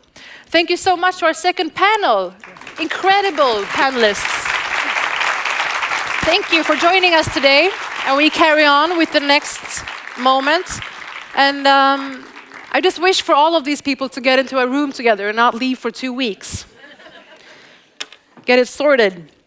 That completes panel 2, as I said, and this starts our other block, other theme, before lunch. I said the L word. It's time for Digital Services Act. The European Union's DSA, as it's called, has now gone into effect. Tech giants are held legally accountable for the content posted onto them to foster safer online environments. And February 17, the national digital service coordinators are to be appointed, a very important task. So now we ask, how do we ensure a Nordic and national implementation of the DSA in line with children's rights? And to start off, we have a keynote speaker from Brussels. It is the head of the Digital Services Unit at the European Commission, Mr. Prabhat Agarwal. So please welcome Mr. Agarwal. Thank you.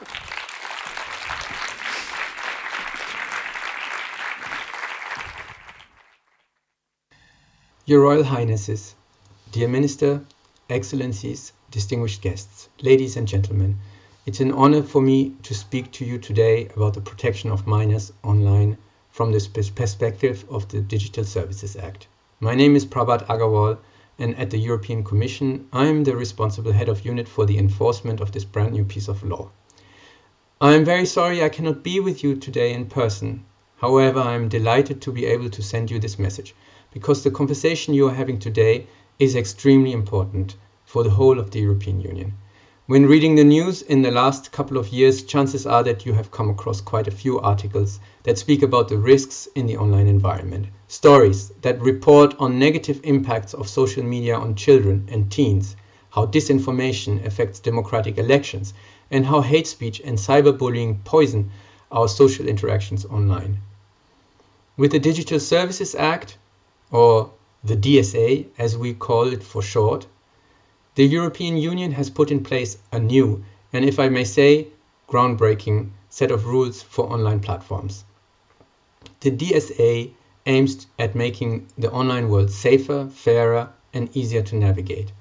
When it comes to the younger users online, the DSA weaves an even tighter safety net by obliging all platforms to take new measures, appropriate and proportionate, to ensure a high level of privacy, safety, and security of minors online. Another very important aspect that the Digital Services Act tackles is something many of you know very well: targeted advertising. How often do we see adverts on social media or on websites and wonder how platforms know so well what we like? Ads, of course, can be very relevant and useful, but often are they based on the collection and processing of very large amounts of personal data. This can be intrusive and concerning for users. Under the Digital Services Act, online platforms are banned from presenting advertisements to minors that are based on profiling. This aims to put a stop to the practice of extracting children's private data online and using it for commercial purposes. The DSA also obliges online services used by children and teens to make an extra effort to explain things clearly so that younger users can understand what exactly they are agreeing to and signing up for when opening an account on a social media platform. Moreover, the Digital Services Act wants it to be easy for users, including minors, to report and complain when they discover illegal content online or content that should not be there.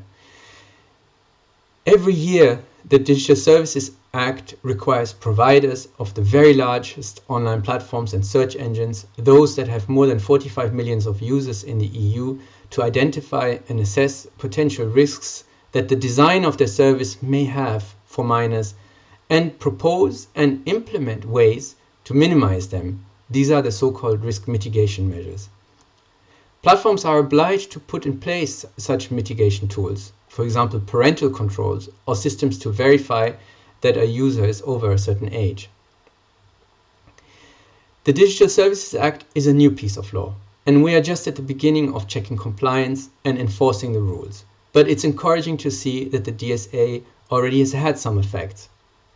Maybe you saw in the press in the beginning of the year that Meta announced that they will limit the reach of harmful content online, such as self-harm or eating disorders, suicide, and restricted goods such as firearms to teens on Facebook and Instagram. TikTok has made a new algorithm for its recommender system available, not based on profiling, to give users more choice on how they use TikTok and consume media online. This is one of the requirements under the Digital Services Act. Snapchat, Google, YouTube, Instagram, and Facebook no longer allow advertisers to show targeted ads to underage users. This is one of the very important provisions that we'll be very vigilant in enforcing. TikTok and YouTube now set the accounts of younger users to private by default, and this is just the beginning. With the new law, the Commission has gained new powers. Our job is to check that the biggest platforms and search engines in the world, such as Amazon, Bing, Facebook, Google, Instagram, TikTok, X, and YouTube, and even some adult content platforms, follow the new rulebook. We are equipping ourselves with wide-ranging investigatory and supervisory powers, including the power to impose sanctions and remedies. And maybe you've heard that we've opened the so-called formal proceedings against X just before Christmas, and that we, during the autumn, question platforms on how exactly protect mental well-being of minors on their services. In case of a breach of the Digital Services Act, the Commission can fine companies up to 6% of their worldwide annual turnover. The Commission is not alone in its enforcement work, and these days we are counting down to the 17th of February. This is an important date for two reasons. Firstly, because EU member states should all have digital services coordinators in place. The digital services coordinators are independent authorities that will supervise the platforms and enforce the DSA in their countries and help the Commission do its job against the very large online platform. In Sweden, it will be the Post and Telecommunications authorities. We look forward to working with the new colleagues that will be appointed in the next days and weeks. Secondly, it is when all digital services, also the smaller platforms, have to follow the rules of the DSA, that the entire framework will come to life. Delivering change is also about raising awareness, making sure that children, parents, and educators understand their rights and know how to action them. Therefore, it is important to mention the Better Internet for Kids strategy that flanks the implementation of the DSA. On the Better Internet for Kids portal, children, families and teachers can also find age-appropriate resources, and its Safer Internet Center helplines offer practical support and advice to children facing problems online, such as cyberbullying, grooming or disturbing content. A key action under the Better Internet for Kids strategy is to facilitate work on the Code of Conduct on age-appropriate design. And this builds on the regulatory framework provided in the DSA. Work under this code is still at an early stage, but we are fully engaged in making it function as a support mechanism under the Digital Services Act. Another commitment under the Better Internet of Kids strategy is to strengthen effective age assurance methods in line with the DSA's risk-based approach. The Commission is also working on a request for a European standard on online age verification to prove in a privacy-preserving and secure manner that can be recognized across the European Union. The Commission has now established a task force on age verification with Member States representatives, and the aim is to identify best practices and standards in the field of age verification and age assurance across the European Union. And in parallel, the Commission will establish, via the Better Internet for Kids portal, a toolkit for age verification and promote and raise awareness of existing effective and privacy-preserving methods. The world where our kids grow up today is drastically different from the one we grew up in. One thing will always be the same, however. Kids will continue to be curious, want to learn who they are and to hang out with their friends. Today they do so from the palm of their hands. With the DSA, we hope that we are making the online world a bit safer, with new tools to help users defend their rights, new ways to scrutinize platforms, and a world-leading risk management framework. The Digital Services Act supports the protection and empowerment of children and young people online. I wish you a very productive event today, and we look forward to continued engagement with the organizers and all those who are there with you in the fight for better protection online for children. Thank you very much for your attention. Thank you, Mr. Agarwal, and we head straight into the panel, this last panel before lunch. Please welcome Director of Government Relations for Northern Europe from TikTok, Christine Gran. Welcome. The Secretary General of the European Parliament Intergroup on Children's Rights, Emilio Puccio. Welcome. We have with us the Executive Director of Five Rights Foundation, Leanda Barrington-Lea. Welcome. And we have the political consultant specialized in tech and violence against children from Børns Vilkår in Denmark. We have Sorine West Rasmussen. Welcome. Another exemplary panel. How do we do it? Have a seat. Thank you. Okay. We have to, of course, start off over TikTok. I am thrilled having this opportunity. You're a representative of one of the largest platforms in Sweden, the EU, the world, even a VLOP, as you may know what it is. Very large online platform. So now with the DSA, how is TikTok adapting its platform in compliance to better safeguard children's rights? Yeah, thanks for that. So yeah, we are a very large online platform, not just in the letter of the law, but also in terms of numbers, as you say. We have more than 3.2 million users only here in Sweden, 134 million across the European Union.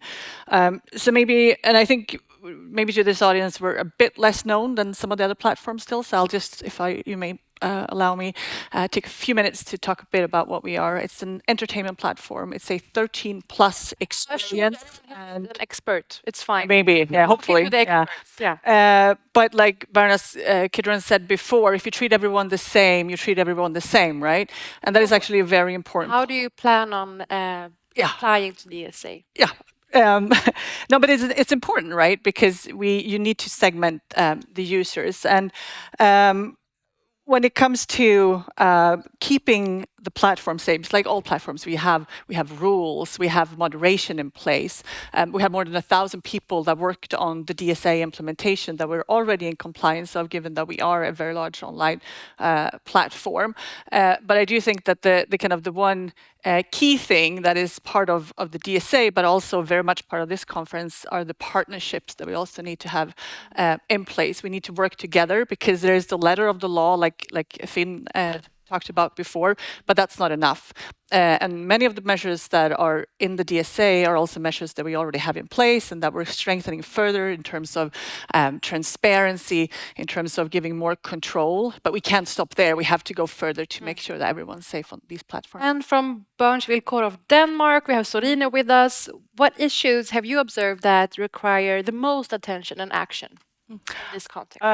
So just if you don't know Børns Vilkår, which is okay, we're a bit like Pris, so we have the Danish child helpline with over 63,000 conversations last year. And what we experience a lot is that children call us and they put the blame on themselves. So they feel responsible for what they experience online. We do quite a lot of studies on these issues. And the last one we did on, we asked the kids, so whose responsibility is it if you experience something bad online, like cyberbullying or sexual sharing of sexual images without consent? And 44% of the kids said it's the child's own responsibility, which I thought was quite shocking. Only 37% saw it as a perpetrator's responsibility. So I think one of the things we're missing out on as adults and parents is the children's voices. They don't talk to their parents because they're afraid their parents are going to shut down for their, which is also their positive social networks. Another thing that I experienced quite a lot, also working on an EU level, we're part of the expert group on the age-appropriate design code under the DSA. Very exciting. And I think one of the things we're also experiencing is the focus on parental control and giving the consumer and the consumer's parents responsibility. So one of our issues is also asking MEPs and members of parliament, what about those, you're talking about parents, what about those kids who don't have parents? And what about those kids whose parents aren't the kind of parent who has the best interest of the child in mind? Because we also have all these parental controls are already now, like SnapMap, stuff like that. They're being used to control children and limiting their rights in like freedom of speech and their social lives. So those are some of the concerns. And then also, I am self-parented, but I had Wikipedia articles to read. I mean, it's a relation to what kind of harmful platforms you have at hand if you are a lonely child. Very, very true. We have with us Leanda, Executive Director at Five Rights, one of the partners of today, of course. Can you tell us, what does Five Rights perceive as the most crucial change that needs attention, that needs to happen? Well, as we've heard from the speakers so far, and in particular from our chair, Baroness Kidron, you know, the current state of affairs is not good, right? In fact, it's dire and it's getting worse. The risks are very high, and in particular with automation and AI, harms indeed are being supercharged. So we have, you know, rates of addiction. About 1/3 to half of children themselves. Am I echoing? Is that it? Thank you. Go ahead. Okay, here we go. Yeah. So about 1/3 to half of children themselves believe themselves to be addicted to online products and services. We have bullying, we have self-harm, suicides going through the roof, we have eating disorders, and we have, of course, sexual harassment and online sexual abuse, which also has been going through the roof. So the issues are really clear. And why? So what is it that we need to address? I think we've already heard it quite well from a number of speakers. Why? It's because there's really big money involved, right? And big money, as in children themselves, are an enormous market, and we can't forget that they are also the market of the future. Yeah, consumers and products. Emilio Pucci from the EU Parliament. How does the EU Intergroup on Children's Rights view the role of the DSA in promoting and protecting children's rights? Well, for starters, I have to say, if it wasn't for the Intergroup on Children's Rights in the European Parliament in the first place, we wouldn't have any mention at all in the Digital Services Act. What Prabhat didn't tell you is that all the rules that he mentioned were in fact the result of a package of amendments that the Intergroup on Children's Rights has presented to the Digital Services Act. And precisely because the Intergroup on Children's Rights gathers a number of politicians from all political groups, because I think it's important to say when it comes to children and children's safety, we shouldn't actually make political battles. This should be just something that is shared across the political board. And I'll go very quickly because I know they have a very tough moderator, so I'm going to go very quickly mentioning this very tough. I feel a bit efficient. No, but you're right. I'm gonna give speaking fast in Italian, English. I'm trying my best here. I'm trying my best here. So as a result of those packages amendments, in fact, then we managed to include in the final text of the Digital Services Act a number of these provisions providing specific safeguards for children. So Article 34, which is referring to the risk assessment. So again, the original proposal of the Commission didn't mention at all children, and then we actually we wanted, in fact, that in the risk assessment phase, all companies, all large online services providers have to put in place a specific risk assessment and understanding and actually evaluating if all the products and services that they offer online present a systemic risk for children. And this has to be, of course, of a higher threshold rather than, the risks of children online are much higher than the rest of the population.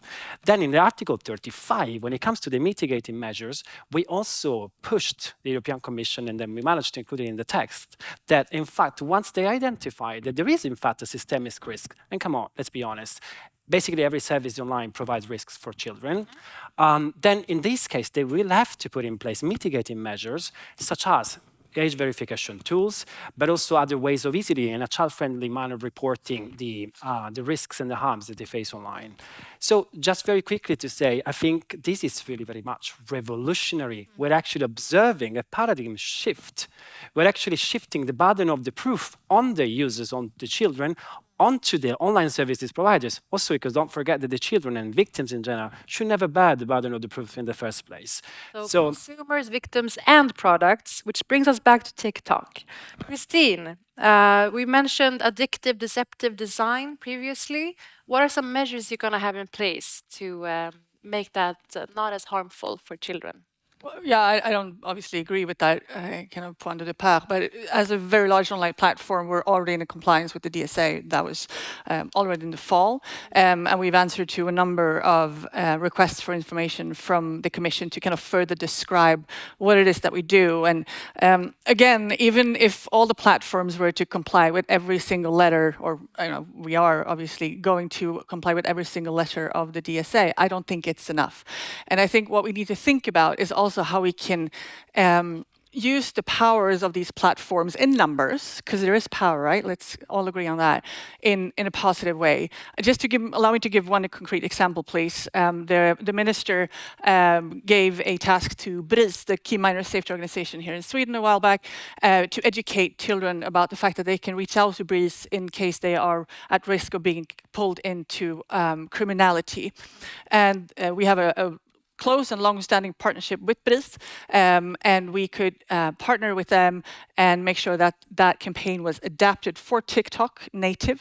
And we are now at, I think, around 40 million views for that campaign only here in Sweden. So that is just one concrete example of what we can do if we actually work together rather than to kind of pick a fight. Same with Barns Villkor. We also have cooperated since quite some time back in terms of trying to better understand not just teens, because that's one thing, but how do we understand teens in Denmark in this particular case when he's here in Sweden? Educational campaigns, definitely. But how are you making sure that data tracking on children is limited? In what ways are you having measures for that? Well, we don't have a personalized advertisement for anyone unless you choose to, and for children, that's not allowed, right? So that's one thing, which is also now part of the DSA. But I think there's also other things that you can do more integrated into experiences, because there's one thing to have an authority say that, think about the importance of reading a book or go out and get some fresh air. That's one thing, right? If we do it as platforms and we integrate it into the feed, that's a more powerful message. So that's another example of what we do to kind of make sure that they actually hear these messages. Sorin and Leanda, what are some of your responses? What measures do you think that companies such as TikTok should take Is it if it's addictive or deceptive design or data tracking? Well, I think we need to be clear that the changes that have been made so far have been because of regulation, in particular because of the age-appropriate design code in the UK, so data protection regulation, and now Prabhat also put forward some of the changes made by the platforms in the light of the DSA. But let's be clear, we need to go a lot further, and we need to go beyond the low-hanging fruit and really get into the system design. A system design which is there for reach, for engagement. You want more people, you want them to be on as long as possible, you want them producing more content, you want them engaging more with content. Until we look at these things and the persuasive design and the dark patterns which underpin this business motivation, we're not going to get the change that we want to see. So when we look at the DSA, there's a really good foundation there. So there's Article 28 that Prabhat mentioned, which says all online platforms need to provide a high level of privacy, safety, and security for children. Now, one of the big questions, and the big questions we need to ask now and in the coming weeks, in particular for the digital service coordinators, is what exactly does that mean? We need to break that down. We need to break it down in light of existing best practice, age-appropriate design code being one, the Swedish stakeholder guide being another, the French Data Protection Authority has guidelines. There's a lot out there that we need to use. And we need to bring that together with the ban on dark patterns in the DSA, with the ban on profiling in the DSA, with the requirement to enforce your own terms and conditions in the DSA. There is lots there, but the devil is indeed in the detail. The implementation of the DSA will require guidelines, it will require industry standards, and that, as I said, has to be based on the existing best practice. Otherwise, we are going to end up with less than we already have. We're going to end up with fragmentation, we are going to end up with loopholes, we're going to end up with complexity, and in the end, children will lose out. And we heard that children weren't even included at the start. Like, how can organizations like Five Rights, who know everything, be included in making these regulatory devices? We work very much hand in hand with the Five Rights Foundation, in fact, and you're absolutely right. That's precisely, regulation as such wouldn't solve the problem, of course. But I do believe, as Leanda said, that in fact the legislation is important. It's actually up to the legislator to provide the legal framework within which, in fact, companies will have to operate. And I think, in a way, the DSA strikes this right balance into providing and essentially codifying a due diligence process and due diligence obligations on online services provider, but at the same time leave a sort of a room of maneuver from companies themselves and actually room for innovation, in fact. So, and again, also as Prabhat said, it also offers a number of a number of check and balance system, and it comes with teeth and proper, solid and well-equipped to actually make sure that the implementation is done. And yeah. Serena, what are some of your reflections on this? Because you mentioned more maybe harm.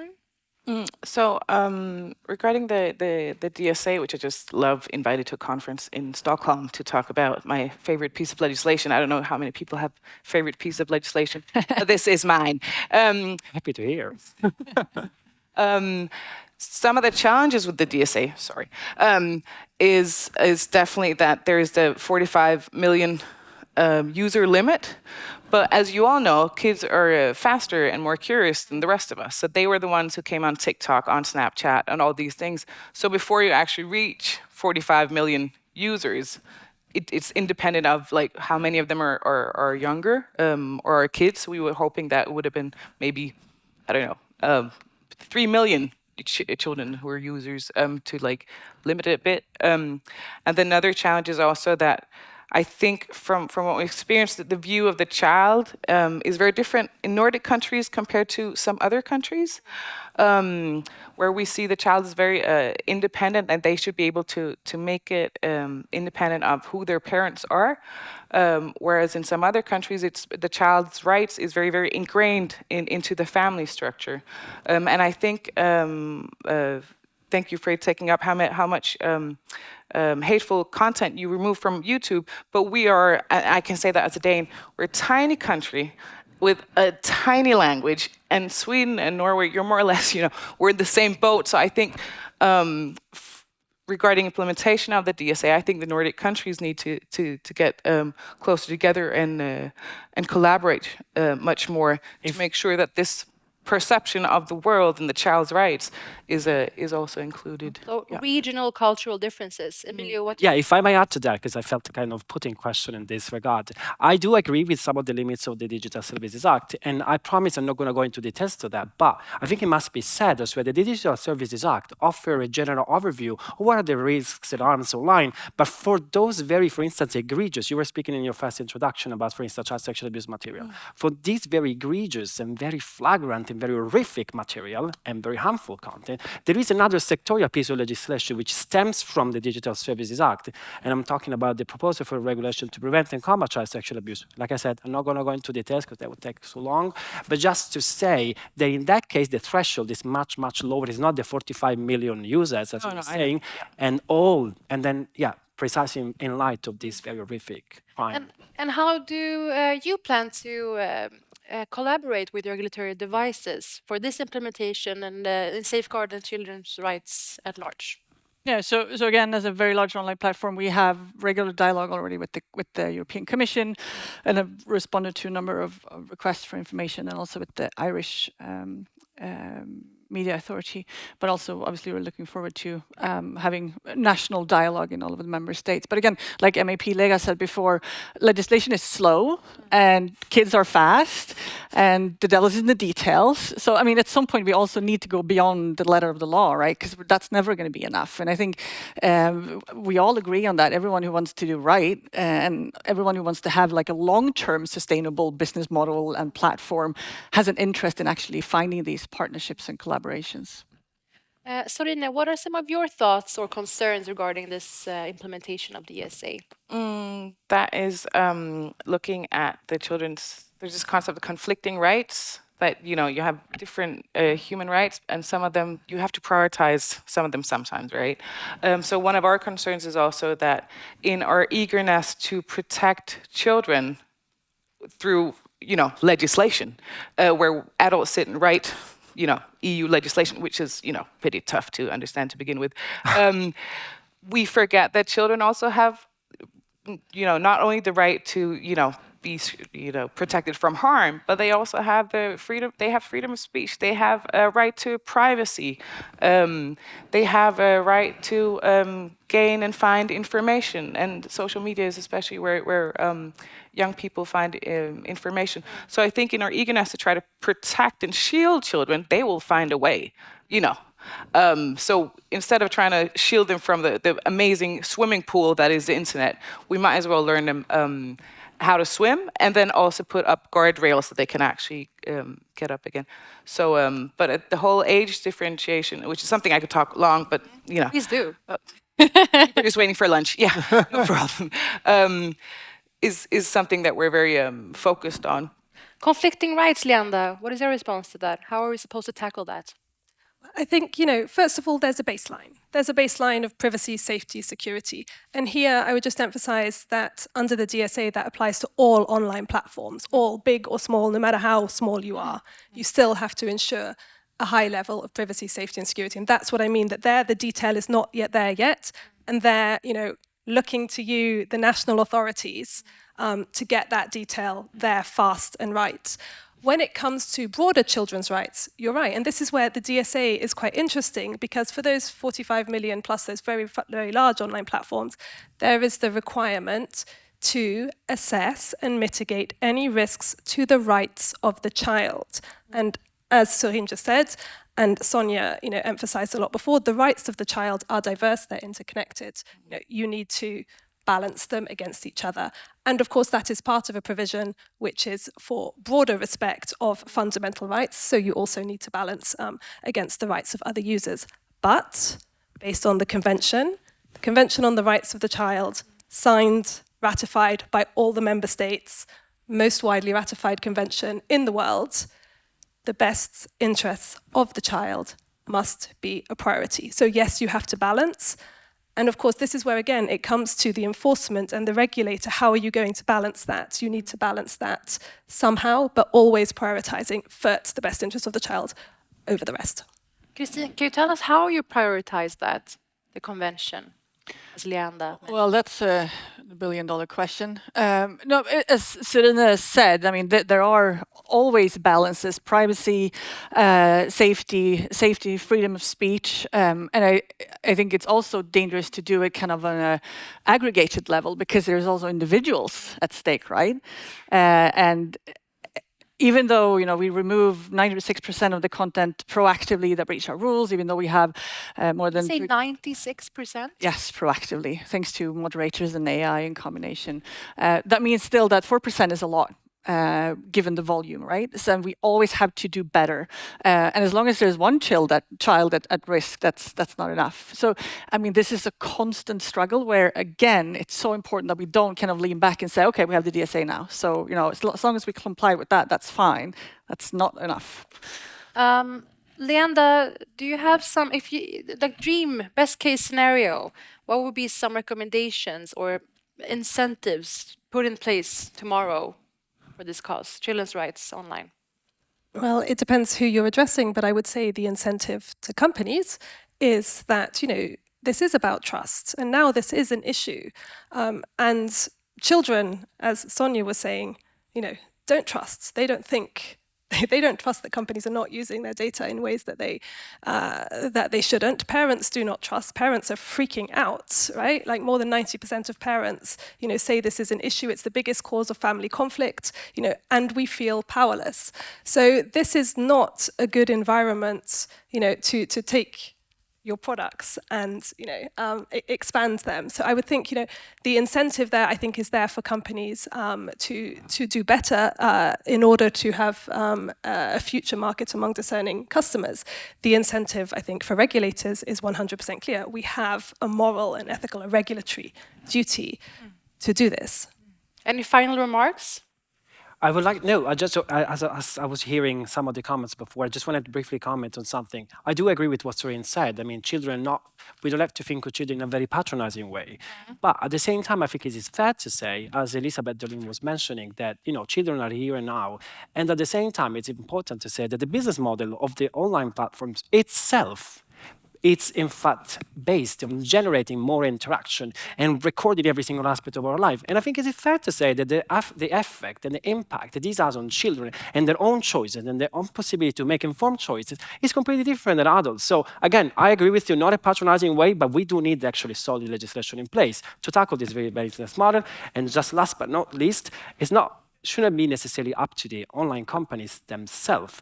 And I think, once again, the revolutionary character of this important piece of legislation is that for once, we're actually, in fact, codifying a proper responsibility on the online services provider, because once it's set out in a rule, in a law, then in case of non-compliance, they are liable before the court of the law. Can I just add this definitely last thing?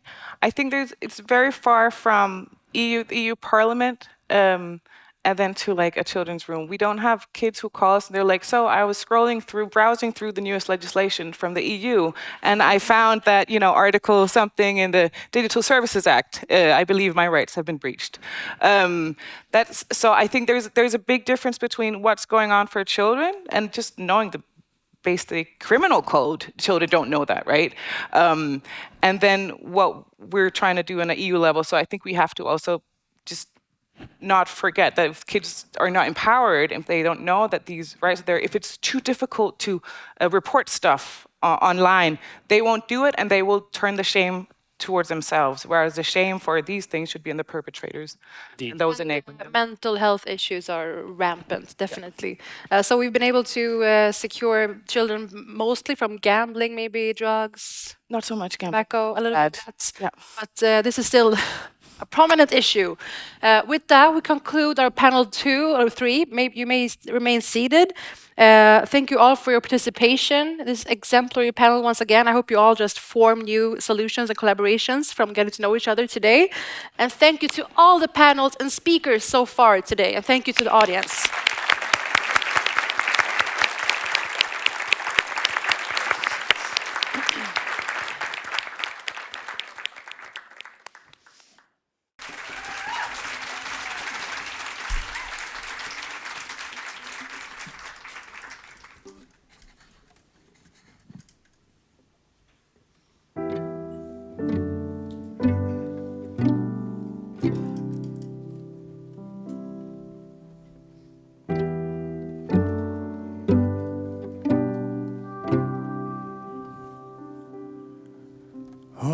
troubled times that we have overcome. All of the tracks to find somewhere that we belong. All I know is that with you I'm holding on. 'Cause all of the days out on the run. Don't you love it how it all just fades away? When you're close, don't fear the songs of yesterday. And I can't go back. No, I can't go back. Don't you love it how it all just fades away? It all just fades away.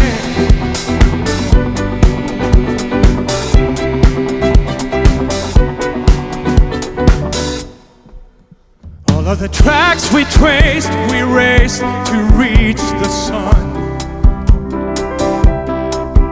All of the lights to find a place where we belong.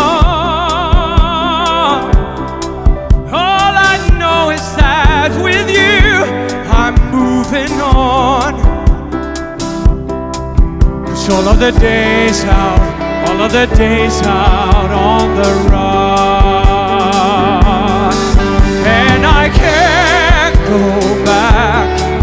No, I can't go back.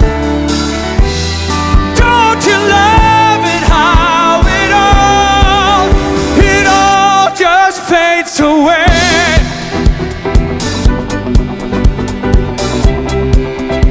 It all just fades away.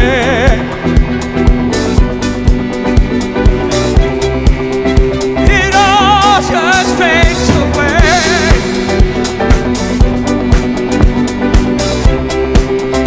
It all just fades away.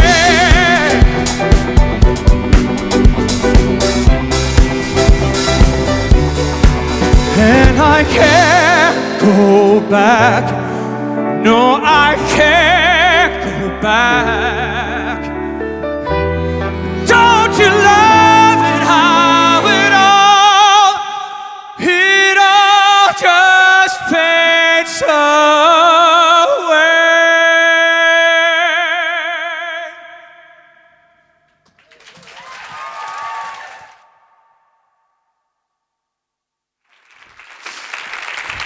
Incredible as always.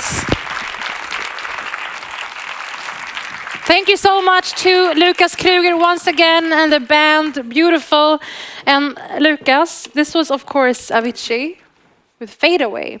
Yeah. And the one we heard previously this morning, Heart Upon My Sleeve. Exactly. And these songs mean so much to many people, but you are also his childhood friend. So what does it mean for you to perform his music here today? Yeah, we got to know each other in middle school and we became very close friends. And I worked with, I helped him with his music on both the album Stories and the last album that's called Tim.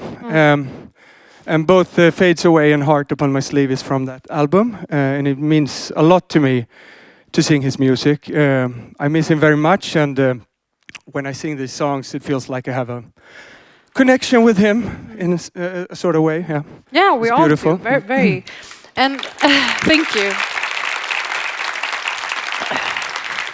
And obviously with the theme today, I want to ask you in relation to Tim and to Tim Bergling Foundation, how do you relate this music to the theme?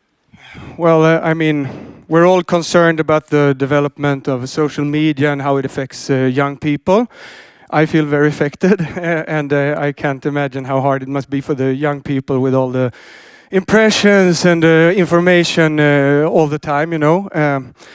And it's very good that there are organizations like the Prince Couples Foundation and the Tim Bergling Foundation that worked with these questions and with a focus on young children. And I think that it's really beautiful that Tim's name is not only associated with his beautiful music, but also with this very important work. This cause, definitely. Thank you so much. Thank you. To Lucas Kruger and his band for being here with us today. Always love hearing you. Thank you. And before lunch, I asked you to add some words into the word cloud. And now we have a result, as they say in Melodifestivalen. And the result is, let's see. I think the biggest one may be hope. I'm so happy you feel that way after this morning. I wasn't sure. I tried to maintain the hope. We also have sense of urgency, scary, look up. Like the movie Look Up, you mean? DiCaprio? Someone's nodding somewhere. Very interesting. Thank you for those first reactions. And this is a way for you to also stay in touch with the council. More on that later after this next block, which is the final theme of the day. So the last theme is, of course, the burning questions. What does the future of AI look like? What are the possibilities, challenges, implications? So balancing innovation with ethical considerations is crucial for AI to positively contribute to children's well-being, but also foster an environment for them to thrive in, not fall behind from the rest of the world. These issues are very urgent, and we now have a speaker with us. It is none other than Brando Benifei, who is a member of the European Parliament and the co-rapporteur for the AI Act. So it's very special to announce this keynote. Here he comes, Brando Benifei. Thank you.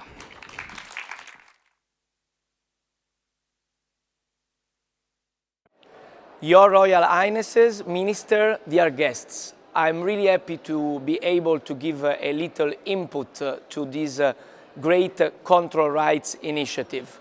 I think it's very important that we understand how we can balance the technological advancement, the new opportunities that the artificial intelligence is capable of delivering with protection of fundamental rights, including the rights of children.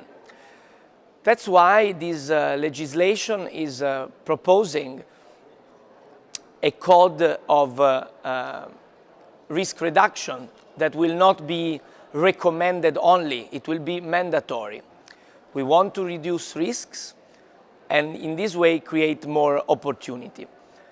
The way this will be done is through a so-called conformity assessment of products that will be put into our market and so into our society, our schools, our workplaces, our everyday life activities, to check that every safety measure that should be there has been put in place. So this entails, for example, cybersecurity. This entails the quality and the appropriateness of data that is used to train these AI systems, and technical requirements also to ensure human control and transparency. And just these elements, these examples I made, are very relevant if we look at minors and children. Because, for example, a system that is used in a school that will help a teacher in doing its job and also to evaluate the performance of students, it needs to be used with utmost care, with cybersecurity elements. Imagine also a toy that is used by a child that has AI embedded. We want to be sure that no malicious actor will be able to enter the system and use it for negative reasons, for criminal intentions even, but this entails having a clear framework of cybersecurity also when we deal with AI systems. And then we do not want the children to be exposed to hate speech, to pornography, to violence in a way that is not suitable for minors. And this means that also the way we regulate the generative AI and in general all the systems that are used in sensitive context when children are present and are part of the situation, they need to be checked on their being not discriminatory, not perpetrating prejudices. We have today instruments of AI that could be used for bullying young people, minors, by generating deepfakes that will show people do and say things they have never done. This can be very impactful for mental health. And also, we have systems that can teach minors, can give them a clear message on, for example, that only men can be sports champions, that all families are heterosexual, and that no person that is not white can be a successful person in their career. I'm giving you examples that are real today in generative AI and also in AI systems used to do evaluation, to take decisions where they can discriminate people. And this impacts the life of people, but also it can impact the way minors learn about the world. So I gave you a few examples. There are obviously many more of why it's important to have this risk mitigation and possibly elimination when possible framework in the AI Act. It will be very important that the national supervisory authorities, the AI office at European level, will govern and enforce this legislation, also with a special care for vulnerable groups, including minors. This means also that we need to involve the stakeholders. I know that in this event today there are stakeholders from various paths. I can ensure that in the AI Act we provided for a permanent role of stakeholders also from civil society,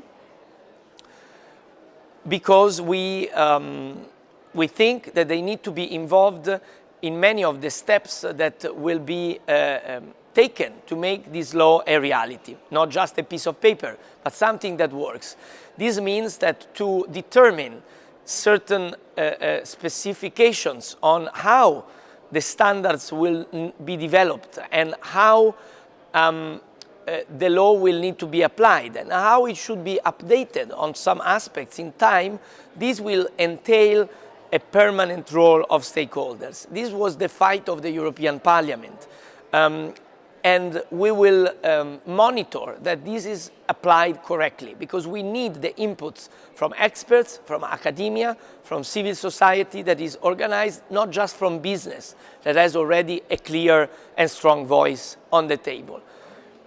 And I want to thank finally the civil society, academics, organizations of citizens for the push they have made to make it possible to have a fundamental rights impact assessment also for the users of the AI systems. This means not only for the developers, but also for those that actually use them and interact with, in the case that we are discussing now, with children. This is the case for schools that will need, through their organization, so the Ministry of Education or whatever is applicable, to check the actual risks that will happen in their specific context because of how the school is organized, how is the ethnical composition, what are the specific situations where the school is operating. Because in this way we avoid to be too abstract in checking which risks exist and how to mitigate them, but we look also at the concrete situation close to the people. This was possible, this was a big modification to the original text, because we made a common effort, European Parliament with civil society, and we managed to get it through. So I want also to use this occasion to thank many actors, of the civil society that helped us deliver on this result. I hope I gave you some inputs, some ideas for the further discussion, and I stay available, and thank you again for inviting me to this very important gathering. Thank you. Very nice. Brando Benifei of AI Act from EU. And this commences our panel on the AI Act. Joining me for the final panelist discussion of the day, please welcome CEO of Good Tech Advisory and former head of artificial intelligence at the World Economic Forum. Please welcome Kay Firth Butterfield. We have with us the Director of European AI Governance at the Future Society, Emily Gillett. Welcome. Hello. Head of Public Policy at Google Sweden, Sara Övreby. Welcome. And we have with us, National Security Officer for Microsoft Sweden, Sandra Baruta Elvin. Welcome. What a nice panel once again. Okay, thank you all for joining us. I think we'll start over with Emily as a representative for Future Society. We heard it from Brando Benifei, but how do you envision the role of AI Act in today's context, ensuring children's rights online? Thank you, and thank you very much for inviting the Future Society to be here and part of this conversation. It's an important conversation, and one in which, of course, AI plays a very important role. The EU AI Act passed a major hurdle on Friday, which we're all celebrating, in that it was endorsed by the Council of the EU. It is a major milestone in the governance and regulation of AI, both in Europe and globally. And as a consequence, I think that means it is an important landmark for the protection of children's rights when it comes to AI.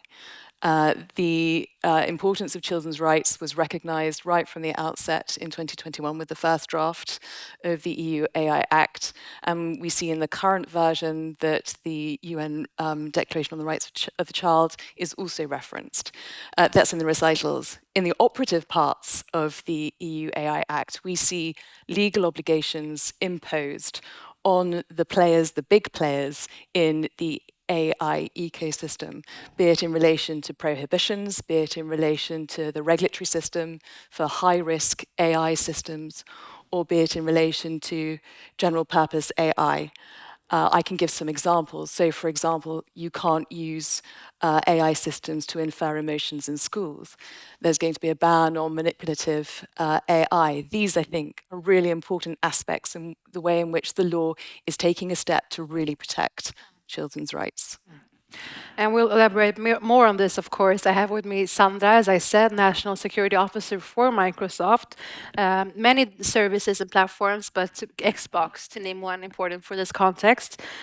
What oversight mechanisms are already in place within Microsoft in order to monitor ethical implications of its AI systems, especially maybe targeting or affecting children? An excellent question, and thank you for having me here. So if we talk about AI specifically, I mean, there are two main components to that. So one is the application, the use case, and the other one is data, of course. And with regards to both, of course, we have different mechanisms in place. I mean, of course, when we talk about data, it's a matter of having quality of data, it's protecting that data, and of course the privacy of that data. And there we have, I mean, not least with GDPR, which was a great lesson for us in understanding that, I mean, how do you work with when you're a global company with multiple different product portfolios to ensure that you not just adhere to the policy, but that you have it all the way across to the engineering groups when they design the products, when they update the products, etc. So we've learned a lot from that experience to ensure that we, and live really by design this at the core of Microsoft in everything we do. So I know that I have some colleagues here that will attest to how much training we get in ensuring that everyone understands this. And we have oversight, of course, in terms of compliance with this. Also, when it comes to the use cases, we are very rigorous in understanding how will this be used. Because even if you have good data, if you're sensitive to it, if you're securing the data, you're ensuring privacy, etc., the use case matters, right? And use case is different, especially when we talk about children. How will you use the trained data, the algorithms. And we have turned down several businesses because we feel that the intended use case is not something that we stand behind. We think that it's not ethical or that the technology is not mature enough to use, in a safe way. So that's how we work with that. So GDPR made a difference outside of us just ticking that box every single time.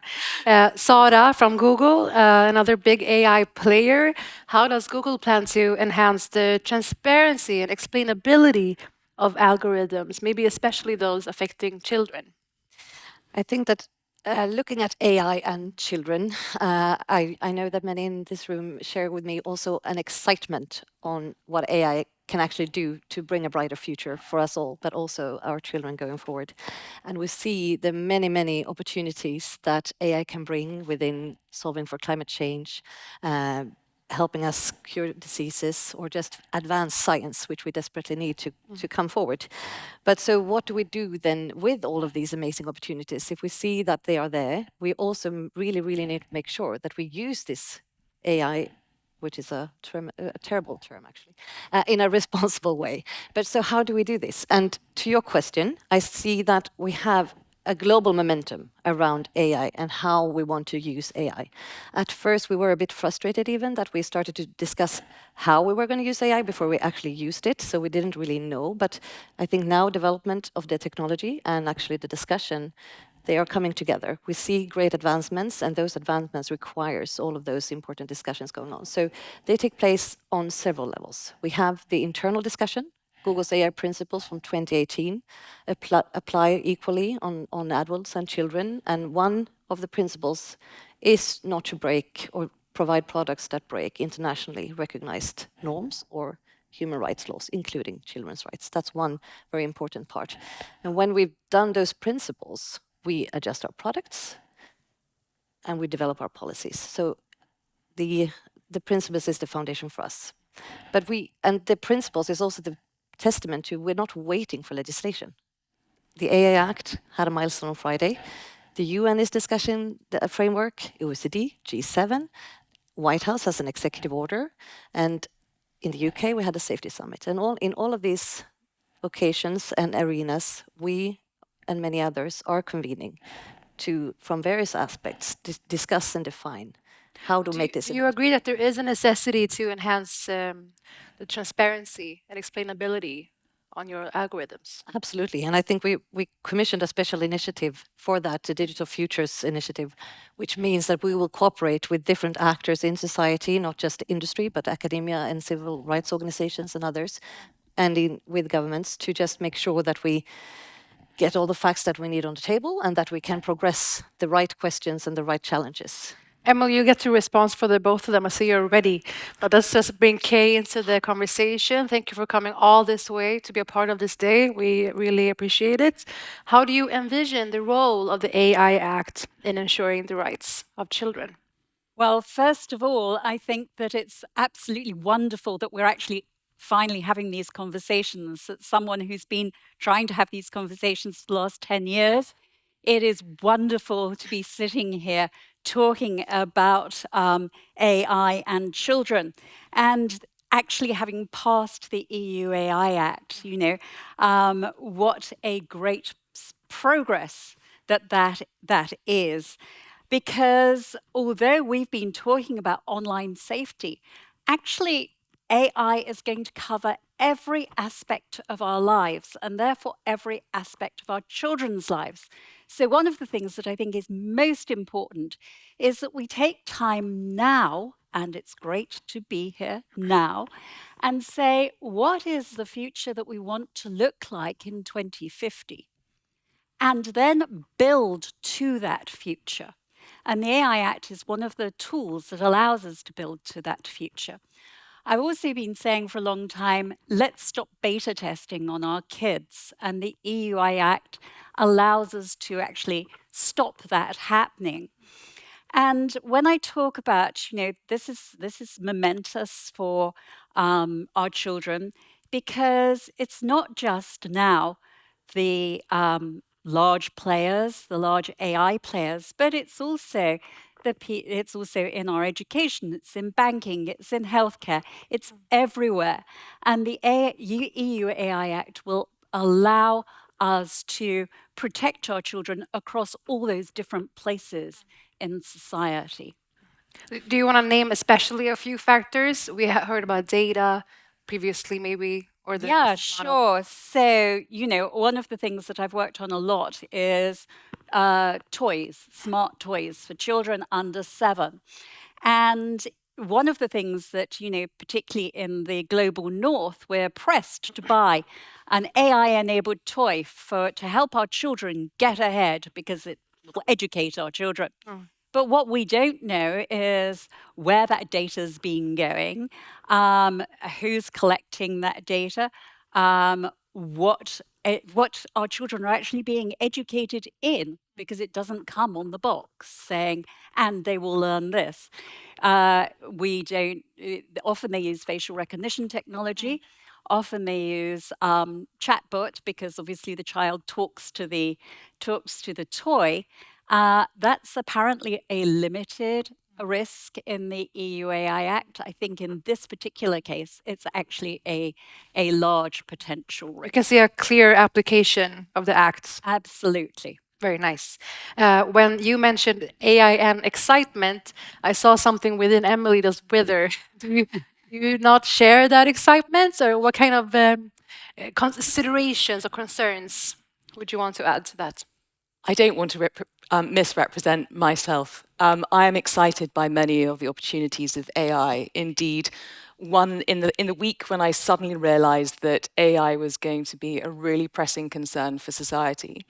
It was a week in which I understood the benefits that AI could bring to assisting autistic children learning certain types of emotion recognition. But I was also hearing about the use of emotion recognition systems in schools without children knowing about it. So in that 1 week, I saw the pros and the cons of AI bolted together very, very quickly. The point about AI is the opportunity, as Mr. Benifei said, needs to be managed against the risks that it presents. And the EU AI Act endeavours to create legal obligations. We're beyond the point of talking about the ethical considerations. We're now talking about hard law that means that there are obligations that are enforceable in court that will result in accountability for those companies that don't respect the legal obligations that are going to be imposed upon them. And that is the important turning point that I suggest the EU AI Act has now encapsulated for us as a society. So you feel like it is sufficient? It will do proper... I think it is a very, very important step on the way. It's important also to recognise, though, that the EU AI Act provides a baseline across the member states of the European Union. There are ways in which the member states can go above the level of protection that the EU AI Act sets out, but not below. And so, for example, if a particular member state wants to create greater protections, there is the capacity to do it.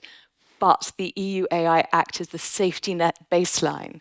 And I suggest that in many regards, that baseline is already setting an important standard, particularly in relation to the prohibitions and in particular in relation to the risk management systems that apply to the high-risk AI uses that are already set out and which can be modified down the line in the event that member states and regulators tell the Commission that actually there's this other high-risk area that needs to be added, so that also is subject to the regulation that is set out in the legislation.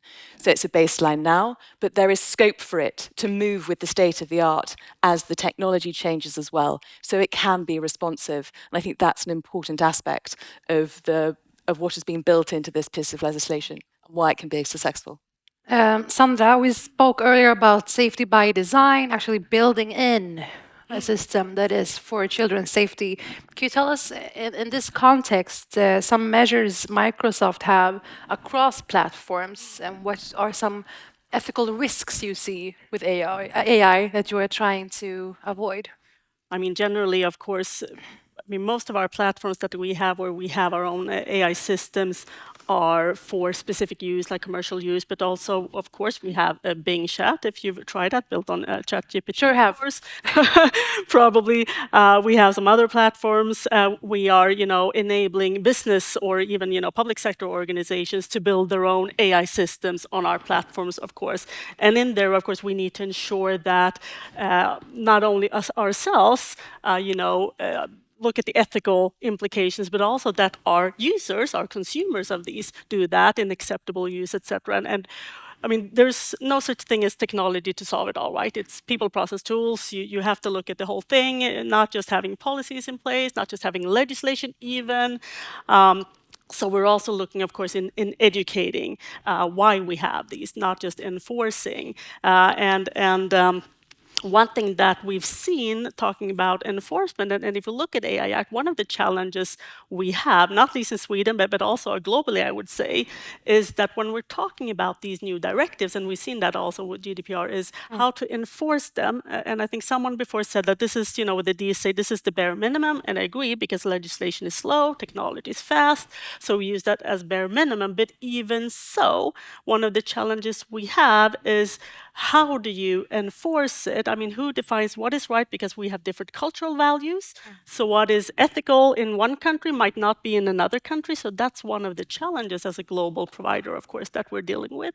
But also, the legal system that are not digital competent, that are supposed to interpret this and judge based on this to see how we comply with the law. You're saying the judicial system isn't competent with No, technology. correct. Maybe you've seen the hearings where Mark Zuckerberg is being questioned right now. He's been told to apologize and did so, actually. It's a fun watch. But yes, it may not be completely competent, but isn't that an issue then? It is a huge issue, actually, and we see that in Sweden. We hear a lot of the, the legal professors, for example, raising that as an actual issue, that police, for example, don't bring up digital cases to court because they're afraid that there will be, that they will be freed, the perpetrators, because of legal incompetence or digital incompetence in this case, and they don't want to set that precedent. So, yes, huge issue. So you see education as one part, but I want to ask you, Sara, as well, same question. What do you consider the greatest risks from your perspective and your business on children's rights? Despite trying to start with an optimistic tone, I do see a lot of risks. And I think that in light of what's possible and the positive opportunities, those risks need to really, really be handled. And I think personally, right now, I'm a bit worried about misuse of generative AI ahead of the great election year that 2024 is. And it's a risk in itself for what can happen when people cannot trust information. We talked about that before. And it's also a risk because we might then throw the baby out with the bathwater, that with those failures, potential failures, that we might lose sight of the opportunities with advancement in science, for example. But again, as you said, technology is not a silver bullet can solve it all, but we try to do different things with technology as well to mitigate those risks. So one thing that we do is to engage with others and build technology on our own to identify synthesized media so that you know when you're looking at media that is made by AI so that you can. Google often tries to help users with more information so that you can make an assessment of what you're seeing and what you're hearing. And that is one way then to mark a picture, for example, that it's been generated by artificial intelligence. Okay, there are some risks being mentioned here. Are there any you will react to? Do you feel like the measures are enough? Yeah, so I, like Finn, have a list, but my list's more than 3. Let's do this. On it. Buckle up. So first of all, other products have product design, good product design in them. My daughter is a pilot in the US Air Force.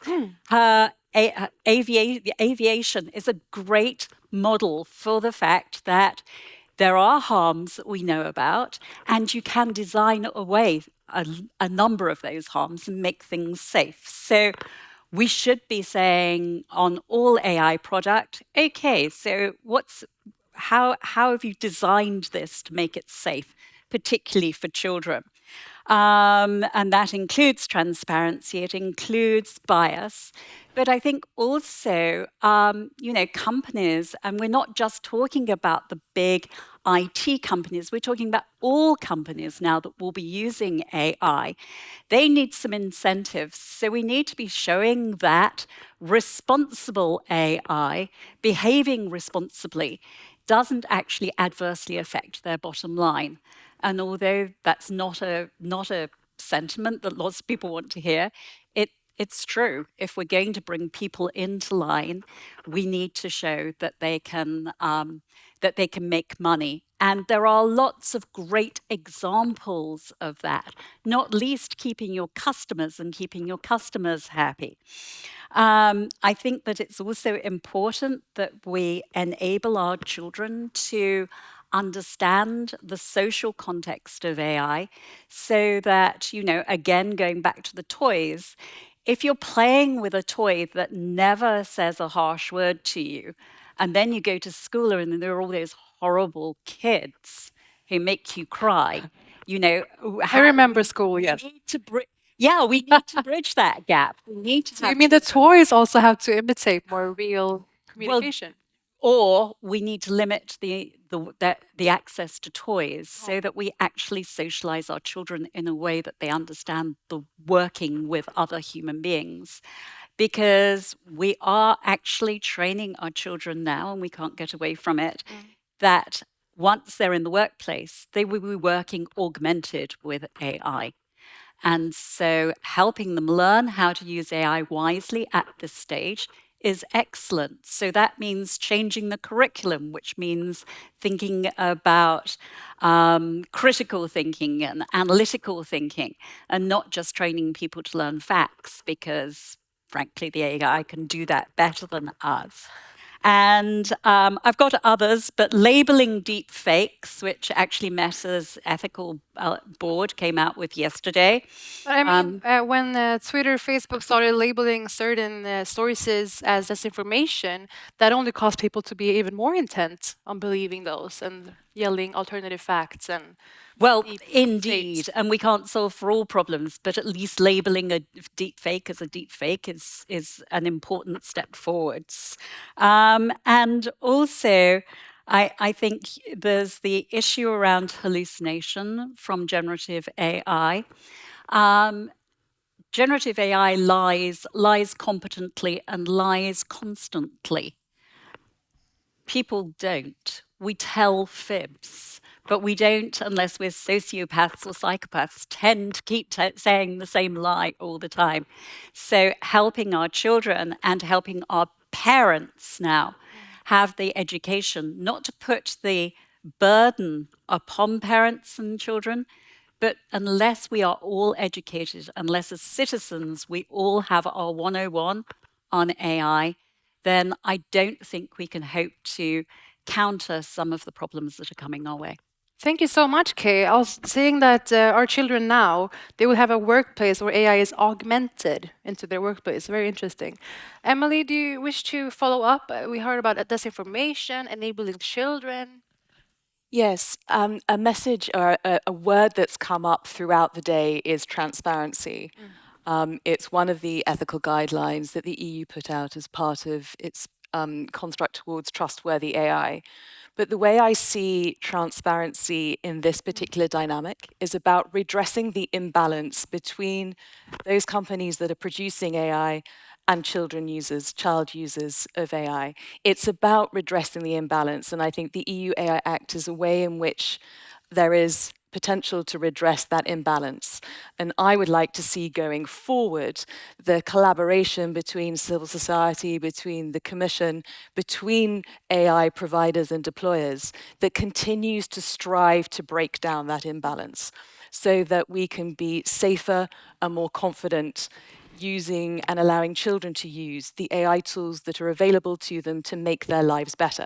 They will only make their lives better if they feel sufficiently empowered, if we as adults who are protecting children feel sufficiently empowered to redress the imbalance. And that is what I think is important about transparency. Sandra, do you want to bridge society and businesses? Definitely, and I think it's so important. I mean, totally agree with everything that is said. And as Sarah mentioned, I mean, we've been working with the responsible AI framework since many years back. But one thing that is super important in this, and I think someone, was it the Children's Ombudsman that mentioned it before, is about adult guessing and to ensuring that we have children at the table also. I mean, at Microsoft Research that is supporting us with, driving and framing the responsible AI framework that we have, we also, do research together with children and ensuring that they have a seat at the table. So it's not just us adults guessing how to protect them, because as we say, it's not just protection, right, and safety, it's also making sure that they can thrive. And sometimes, I mean, with good intention, us parents, we tend to not make them thrive, ensuring that they are safe in our words. So we need to have that in mind as well, to ensure that they can thrive and that they can care and govern the future technology that they will use. Sarah, any measures to put that in place, enabling children and enhancing transparency? What are your thoughts on that? Final remarks. I think that we do it on various levels across the company. Here in Sweden, we have done various meetings with youth organizations, for example, to discuss with them how they experience our services and what opportunities and challenges they see. And that might provide a bit of a different picture than if you go to a minister and talk with them about what they see as problematic and challenging. So I very much agree with the importance of engaging with many different users of the technology, because as we talked about, this is a profound revolution in many aspects, and we won't be able to make use of the benefits if people do not have trust for the technology. And here we have massive tasks, all of us together, to make sure that we use it in the right way and that we have the right tools in place. Kay and Emily, any final recommendations or utmost concerns? I think for me, it's not just about citizens learning about AI, but it's also about everybody in companies. And particularly as AI becomes used across all sectors, the C-suite of all of those different companies using AI need to understand the implications of AI, need to have a responsible AI policy, and need to adapt for children. So wherever they are encountering children in their workplace, for example, they're selling something. Children might be buying that, particularly teenagers. Then all the recommendations that we have for putting children first need to just become part and parcel of what the C-suite understands needs to be part and parcel of running their business. Responsible AI. The EU AI Act helps us go towards that. Whether it's the design, whether it's the development, whether it's the marketing of AI systems, tools, models, there needs to be a multi-stakeholder discussion about the best way to do each of those things in a safe way for children. And I'm pleased to see that the use of civil society, the engagement of civil society, is something that the European Parliament really advocated for and has achieved. That collaboration is now enshrined in law, and we should take heart and comfort from that and use that tool as civil society to make sure we leverage that to our best advantage. Thank you. As we're doing today, because of the Prince Kappos Foundation. Very nice. Thank you to this panel on this AI Act. A very huge issue. Thank you very much. Invaluable. Thank you. So, industry global-wide standards for AI. Sadly, we are nearing the end of this conference, but before we do, to learn more of the work ahead, I'd like to welcome a key person of this day, and maybe every day. It is the head of operations of the Prince Kappos Foundation. Please welcome, if we have her with us, Essi Allo. Was I too fast? I could keep going also.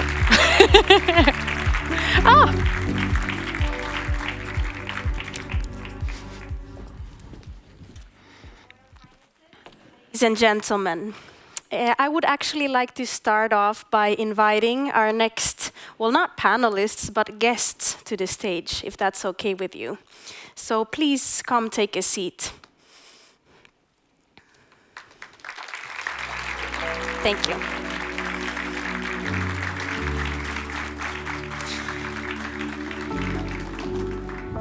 As I look out on you, the audience, you all look very fresh and energized still, which is very impressive, and I think that's the best feedback to all of our speakers today, and of course all of our moderator as well. So please also give a big hand to Parisa for doing such a great day. Job.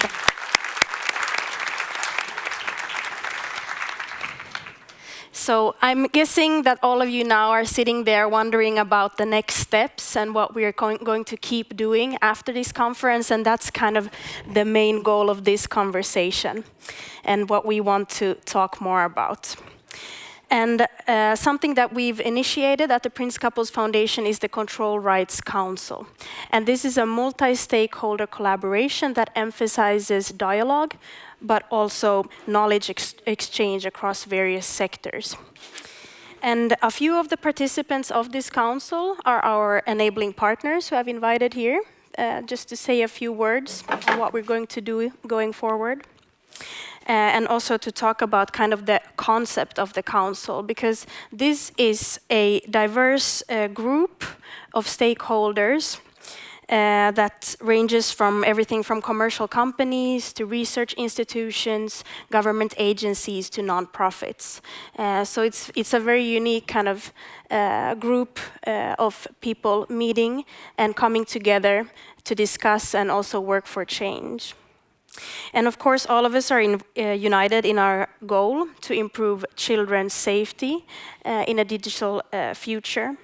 And also, let's just remind ourselves about what the Secretary General of the Prince Couples Foundation, Kim Waller, said earlier, that one of our biggest aims also is always to kind of build new and valuable partnerships, because we do believe that doing things together is really the key to success. So yeah, I know that all of us find common ground in protecting and contributing to children's safety and well-being online, but I'm curious to hear a little bit more from you on why you're a part of the Control Rights Council and how you envision this work going forward. So let's maybe start with Sara, because you kind of warmed up your seat now, and ask you. And Google, you know, as a huge tech giant with global influence, what really inspired you to become a part of the Control Rights Council, and also how you see your role in advancing children's rights in a digital future?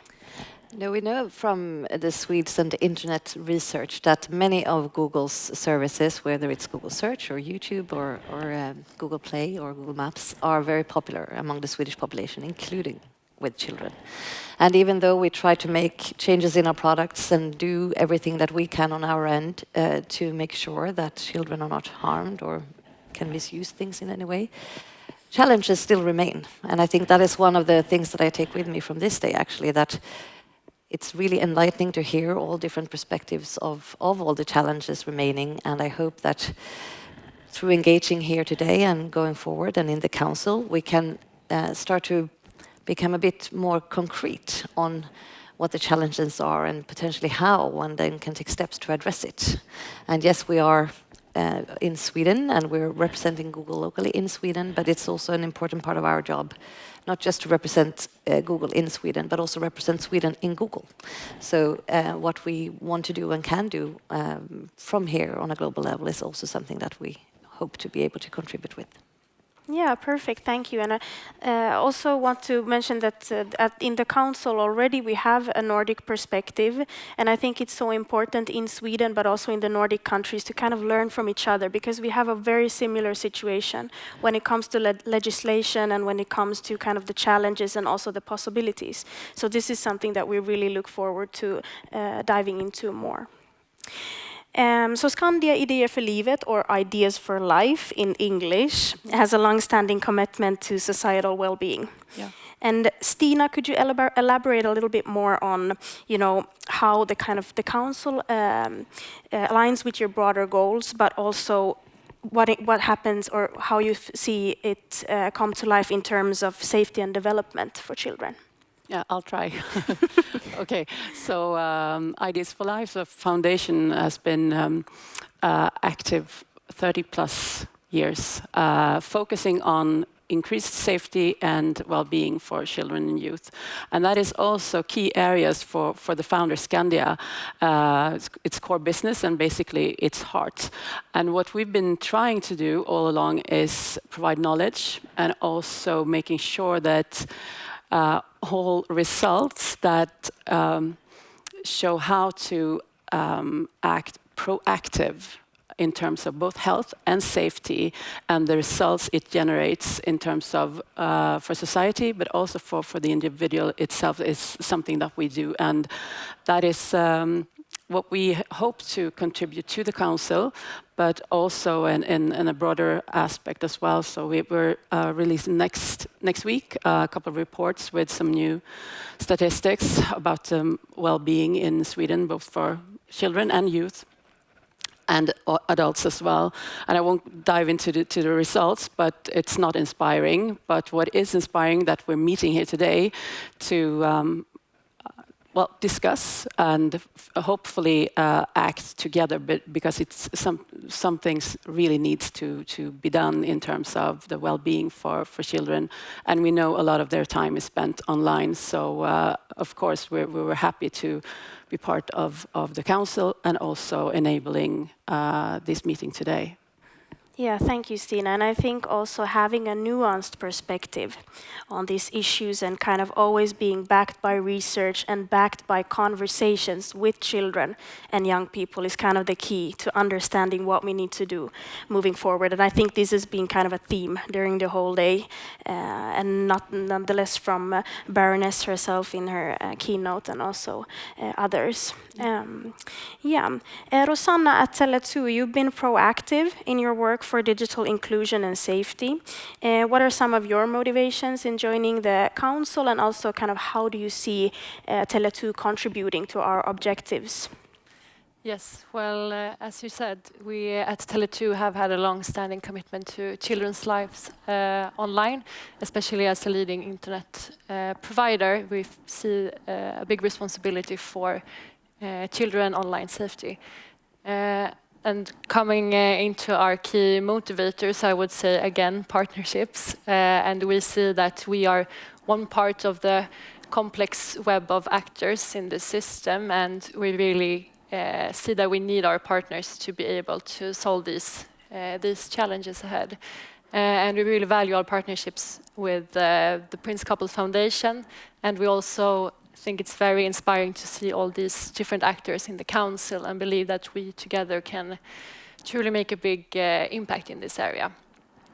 And coming into our contributions in this council, I believe that we at Tele2 have the ability to develop features that really can help safeguard children online, and the input that we receive from various partners of different parts of society is really valuable input for us to make sure that we develop features that truly has an impact on children online. Yeah, thanks. And this is great news to all of us working with children and children's rights, to kind of know that we have the ability and the chance to impact these big providers that actually design for our children, and to share our inputs and to share our insights in order to see change happen. So Lydia, at Forte, you're a research authority here in Sweden. How can you guys contribute to the council's goals, and especially, I think, in understanding kind of and mitigating the digital risks when it comes to children? First of all, I would like to thank you for this symposium. I have been connecting, communicating, and learned so much. And speaking about collaboration, I strongly believe in collaboration and action, but I also believe that when you collaborate, you have to focus on your strengths. Everybody cannot do the same. So our strength at Forte, we are a research council, and we support and finance research within health, working life, welfare. So our strength is that we can contribute with knowledge, with research, and Forte is also under the Ministry of Health and Social Affairs. And we are already financing research that is closely connected to the topics we discuss here today, but we have also identified that we need more. So we will have a new innovation and research bill in Sweden. We are waiting for it with big excitement. It will come at the end of this year or late autumn. And Forte has done some recommendations to our government that we see that we really need a long-term research program on focusing on children and young people's living conditions, life conditions, broadly. I am, for example, a program manager today at Forte. I am leading a long-term research program on mental health. And in our first call in 2022, we had a big call on children and young people's mental health. But this program is very broad. It's a great program, but it includes all ages. It includes everything from well-being to mental distress to mental disorders. You hear me? But I really think that we believe a long-term research program on children and young people, and then we could include issues like the issues we talk about today. So, and if I have just one more second, yeah. We also recently published a scope review, extremely interesting, but unfortunately only in Swedish. And the scoping review was on children and young people's leisure time and how their leisure time is connected to mental well-being. And one of many, many interesting things the researchers highlighted in this report was that, of course, we know this in this room, but it was nice to read about it, that children and young people more and more have this digi-physical leisure time. So we have, they live a digi-physical life. So we need more research. So I'm so happy I look forward to our collaboration and future action on these important issues. So, yeah, thank you. So do we. And I think underscoring the importance of research is very important. So last question to Leanda. You know, obviously 5Rights has been a real champion for children's rights in the digital era and the digital life. What are kind of your perspectives coming into the council, and what do you hope for going forward? Thank you, Essie. We're first of all really delighted to have been invited to partner with you for the initiative today and the council. We believe at 5Rights that collaboration and indeed working on research, on industry standards, on best practice tools and practical tools, right, for industry. I don't know, Sonia showed that Child Rights by Design innovation guidelines for industry. We also, with the Digital Futures for Children Centre, have playing cards. I mean, there are practical tools out there, and I think you need to come together to find ways to use them. Also, our wonderful collaboration with the Prince Couples Foundation at the Nordic level. So, as you mentioned, this is not something that we are doing in isolation, and it's wonderful to have this forum for Sweden, but this is also within the Nordic context and within the European context. And I think together with Björn Svilka and other actors as well, we have developed and signed on to a Nordic declaration, which I invite other partners also to join and commit to taking this issue and the implementation of these existing rights, these best practices, what we already have, use these tools, take this forward. And I would just say, as well as another concrete contribution, that is coming now, which comes directly, I think, within the theme of this conference, is that next week at the European Parliament, together with our friends from the Intergroup for Children's Rights in the Parliament, we will be holding an event on the implementation of the DSA, and they're also presenting a report on what the European Commission, but in particular also the national authorities, concretely can do as in setting the baseline in terms of those existing best practices, so that we can work concretely together to take it forward and indeed work together to build a digital world that children do deserve. Perfect. So everybody, I'll see you in the European Parliament in Brussels next week then. Emilio and David, we're coming. Thank you. Oh, and Stina, some final words? Yeah, if I may, I think you heard that we're all really happy to be enabling partners, and we really are. But I would really like to take this moment to thank you to the Prince Couple Foundation for your commitment, and above all for organizing this. It's been an important day, I think. I think we all feel like that. I see everyone nodding, and just big, huge thanks for this, for creating this platform so we could, did you say, fuel the collaboration forward. So thank you. Thank you.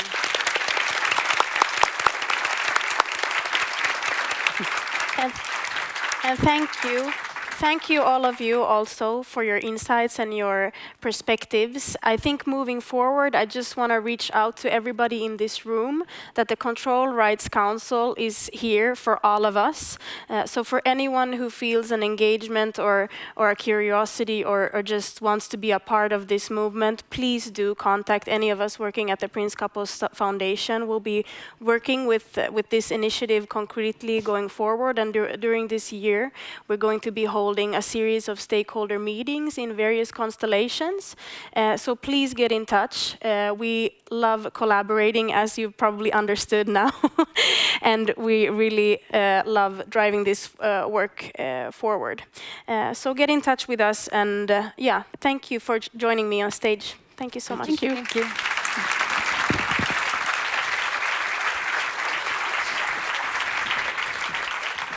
Thank you, thank you. I have some concluding last words to all of you here. We're so grateful to have gathered this amazing group of people.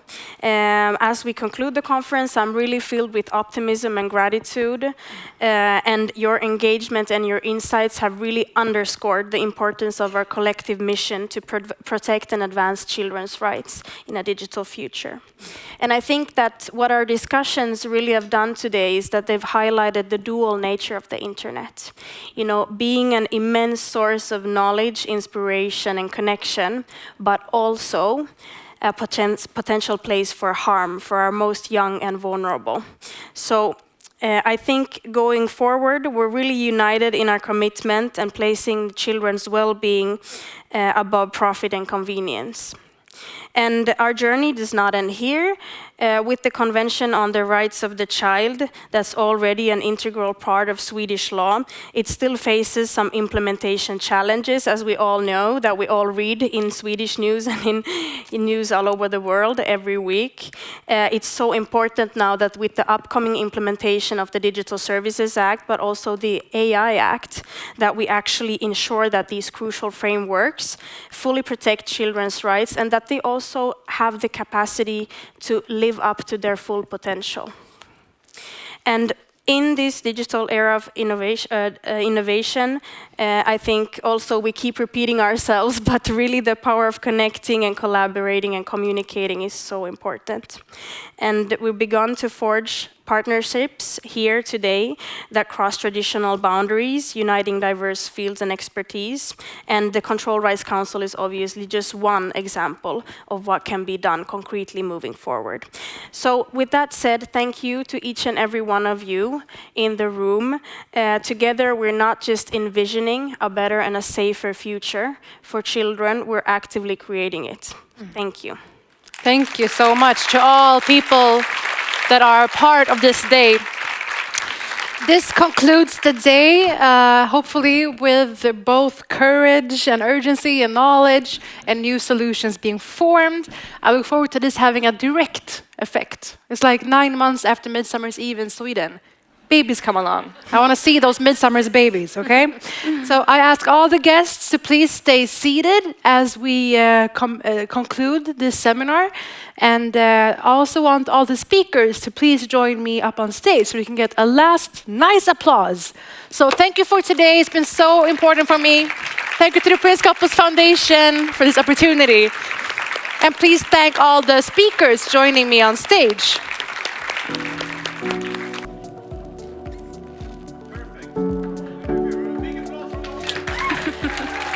Perfect.